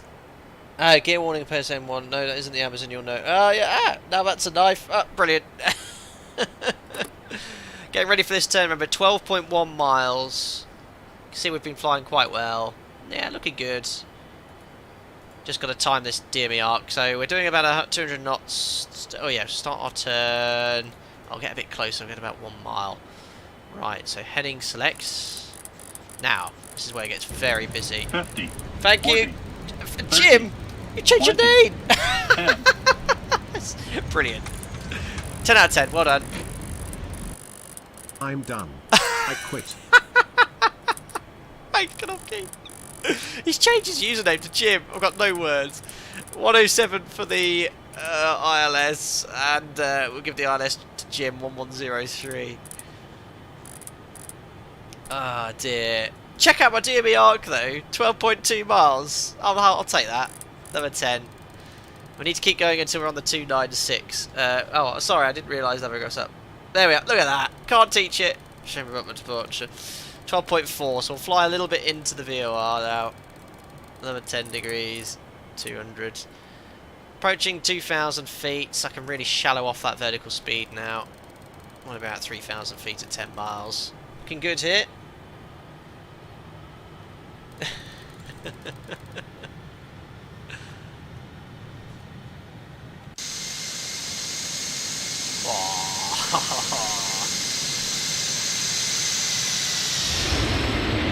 Such a beast. Right, 12. I'm flying a DME arc within 0.1 nautical mile accuracy, I'll have you know. Another 10 degrees then, and then I'm happy to tune the ILS 1103. And we'll now do our intercept heading. 150, a little bit below the glide. Oh no, 1 dot on the glide. 1 dot. Hello CDA. All the way from cruise level, I'll have you know. Vorloc's arms. Slowly increase the VS a little bit higher, 2,000 feet. Localizer alive. Checked. Let's localizer capture. 107 set. 12 miles to run. We'll glide slope capture. Reduce the speed. Flaps 10. 180 knots. Flaps 10. Landing checklist. Ah. It presumes the gear's down and flap 25, so I'll do that next. We're 10 miles. Get a bit, yeah, I'll drop the gear. For flap 20, just want to check the speed. 230 knots. Oh, this thing is so rugged. You can drop the flaps whenever you want. Flaps 20.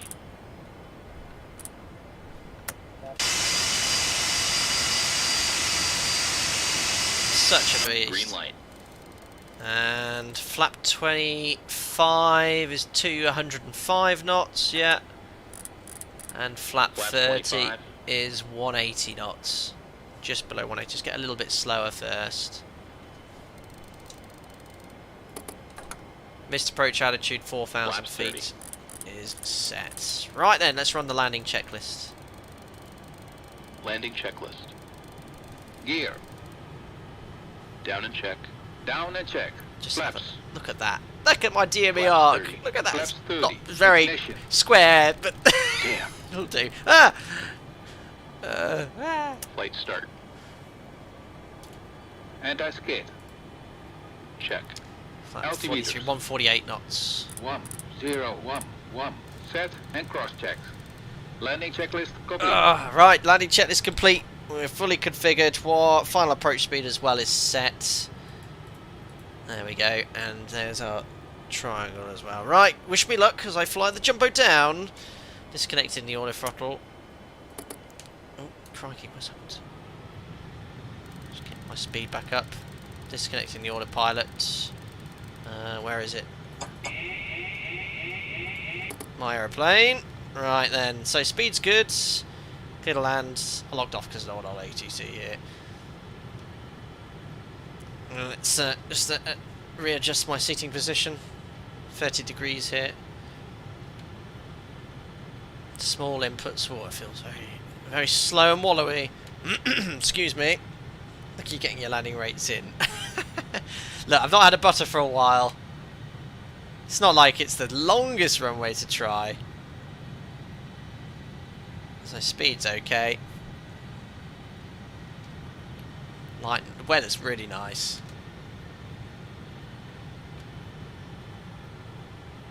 So the flight director's giving you guidance for localizer and glide slope, so utilise them. 1,000. Checked. Flappies look good, 2 reds, 2 whites. Nice scenery ahead as well. This is from Axmia. Completely free to download for X-Plane 12.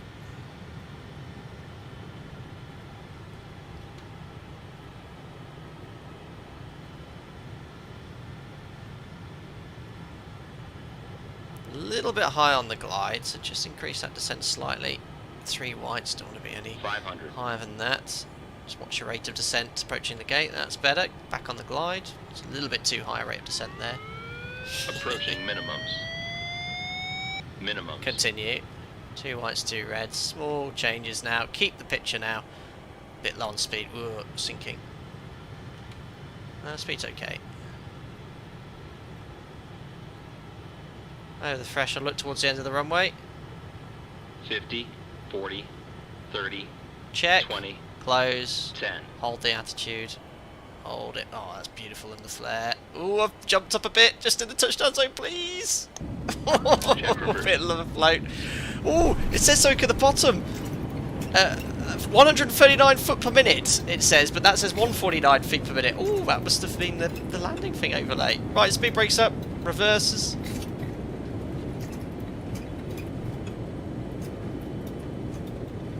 Cancelling reverse. Out, off, reverse.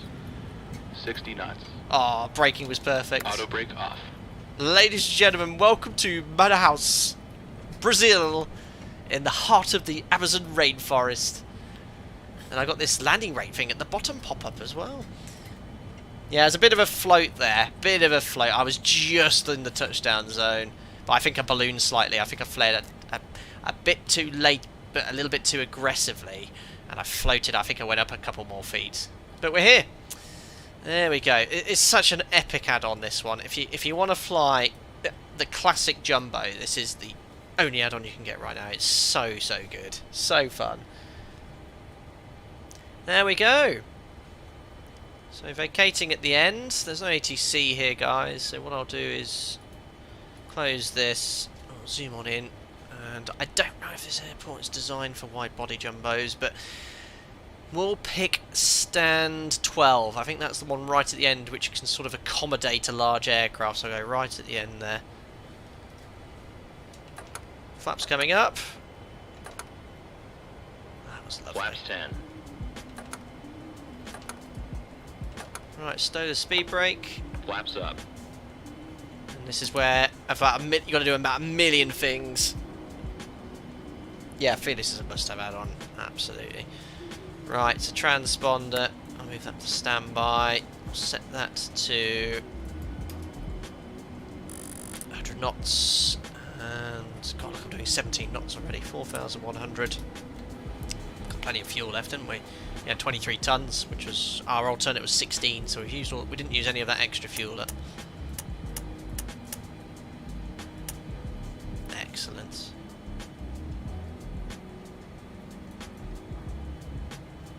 And there's a lot of things to do over here as well. Packs off, is it? Bleeds off? No, I'll put them on half. We'll run the checklist anyway, a taxi and checklist.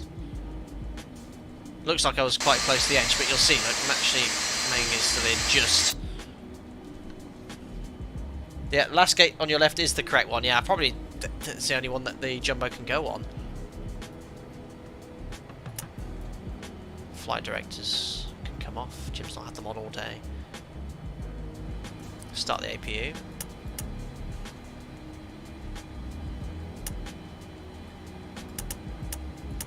Spamming it. Probably need to wait for the door to open first. Ah, there it goes. Maximum 10 knots for turns. Oh yeah! Thanks to the body. I've been scraping the main gear since I vacated. Thanks, Daniel. Right, let's do one of the checklists for taxiing in. After landing. See what I've missed. All of it. After landing checklist. Brake pressure. Check. Body gear steering. I remembered. Arm. Auto brakes. Damn. Silly position of Off. it's over my head as well. Ignition. Oh, off, yeah. I want to see how I did on the new Sky app for Alpaca Airways. Am I going to get promoted? Off. Engine and wing anti-ice. Off. Radar and transponder. Uh-oh, radar. Standby. Flaps. Up. Spoilers. Down. Stabilizer trim. Stand 12. 7 units. Outflow valves. Open. Pressurization mode selector. Let's see. Manual, is this one? Manual. Okay. Got good eyesight. Aft cargo heat. Oh, that's... This. Oh, this... Off. Ah! APU. Check. Checklist completed. Ah, not bad, not bad. Now pulling on to stand. Boeing 742, correct aircraft type. Welcome. Thanks for subscribing, sir. Oops, turned off the turn off lights a bit too early. So these types here, they'll point left or right. It's sort of like a reflection to tell you if you need to move left or right.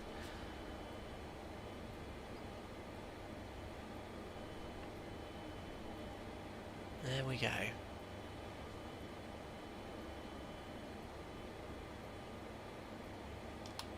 Perfect. Parking brake set. Parking brake set. Get the APU on the bus. 1, 2. There we are. So it's off the IDGs, and we can shut the engines down.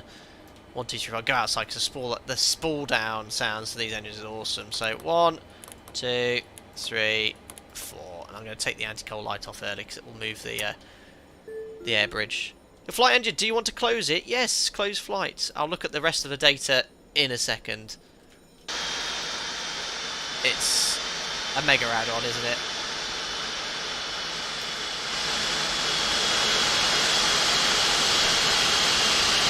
So cool.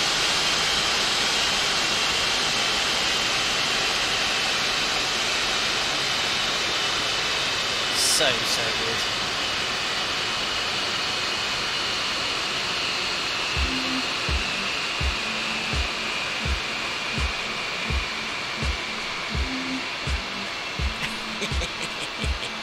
I'm going to see how we did at USky for Alpaca Airways. I've just closed the flight.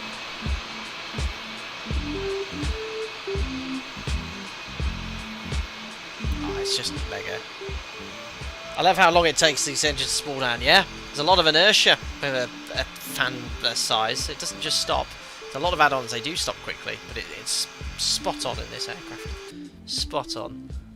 Right, anyway, let's open USky and see how I did.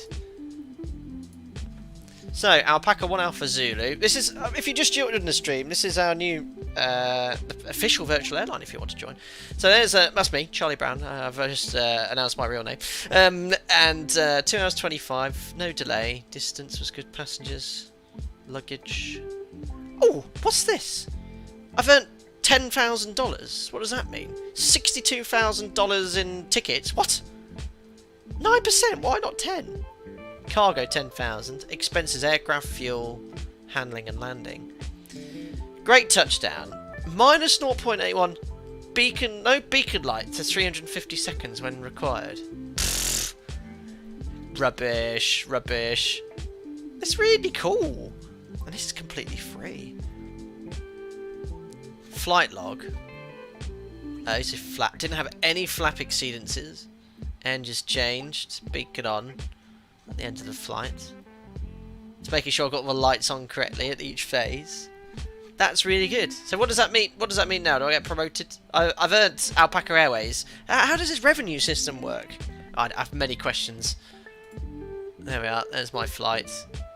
Oh my goodness me. Passenger demand? What is all this? Oh, so I think these are people that have flown with the virtual airline. There you go, look. Good balance here, good balance. Someone's en route as well. And Alpaca Airways now. 42 of you joined! Very good. There's a little video to watch as well. Where's my score? Oh! Ben, look at all these people with higher scores than me. It's unacceptable. Very good. I'll find out more about it and then I'll share more information. But here's the list here. See, how come I've got balance and no one else does? These people need to do a bit more work. Go on, show the video. Yes, if you're interested in joining the virtual airline, I do have a little video to show you from Jordan, one of our members. Have a watch of this. Oh, it's not quite full screen. There we go.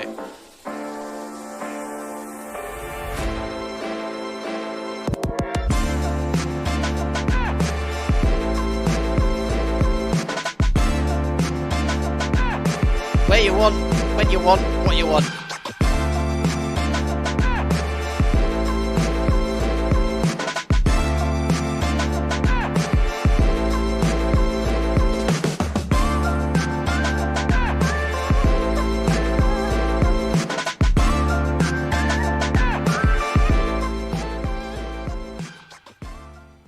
I've noticed, yes, this was very funny from Jordan here. I forgot to lower the gear. Oh. Unbelievable. No words. But there we are. Now, I'll find out more about it. Like I said, this has been made by 2 members of the channel. So Alpaca Airways is now officially a virtual airline. It's a bit of fun. You know, there's things to do in your spare time. You can come fly for us.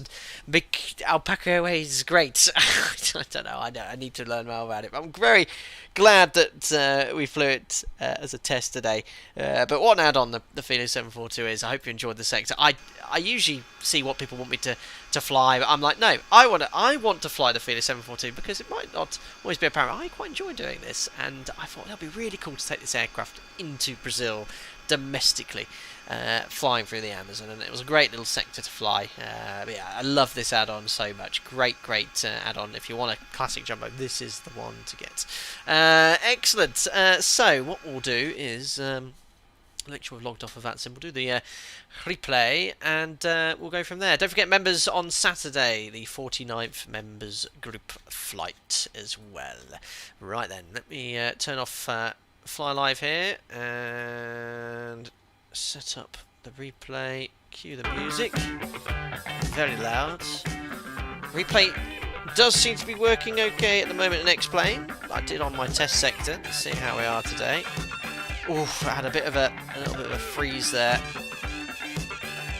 There we go. Just watch this landing then.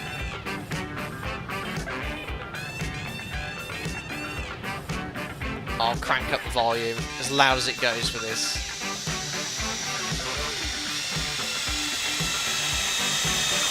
It's so loud.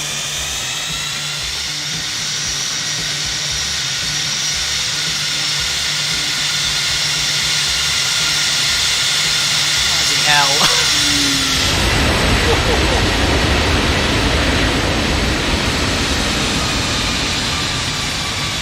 Oh, I just held it. I flared a tad too high. And then it settled down nicely. Not bad. Very cool. Let's do it from another angle.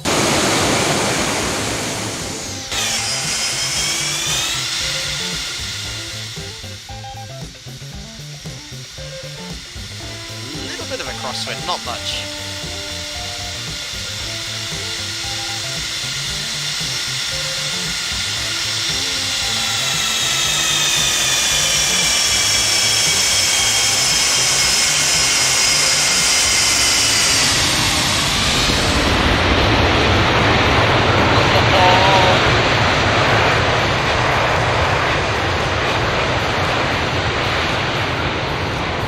It's just, I know you can barely hear me, guys. It's just the behaviour of the aircraft is really nice, very natural.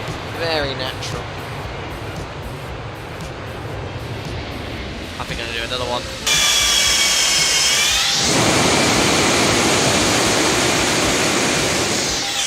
Probably about there so we can hear the reversers at full whack. Yeah, there's nothing that's ever going to be quite like the jumbo jet again.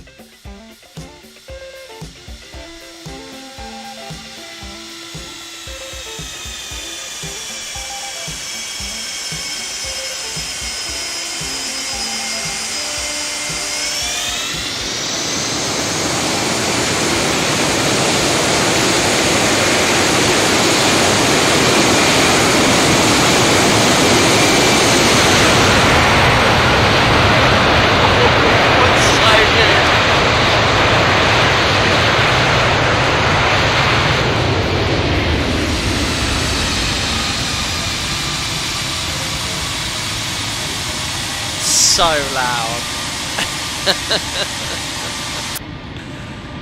Look at the details that Felis has done in the flaps as well. But I always like this view, and you get a great sort of view of the wing going up and down as well. So we'll do that one to close out. You can see where the leading edges retract when reverse thrust is selected, so they don't get damaged, which is pretty cool.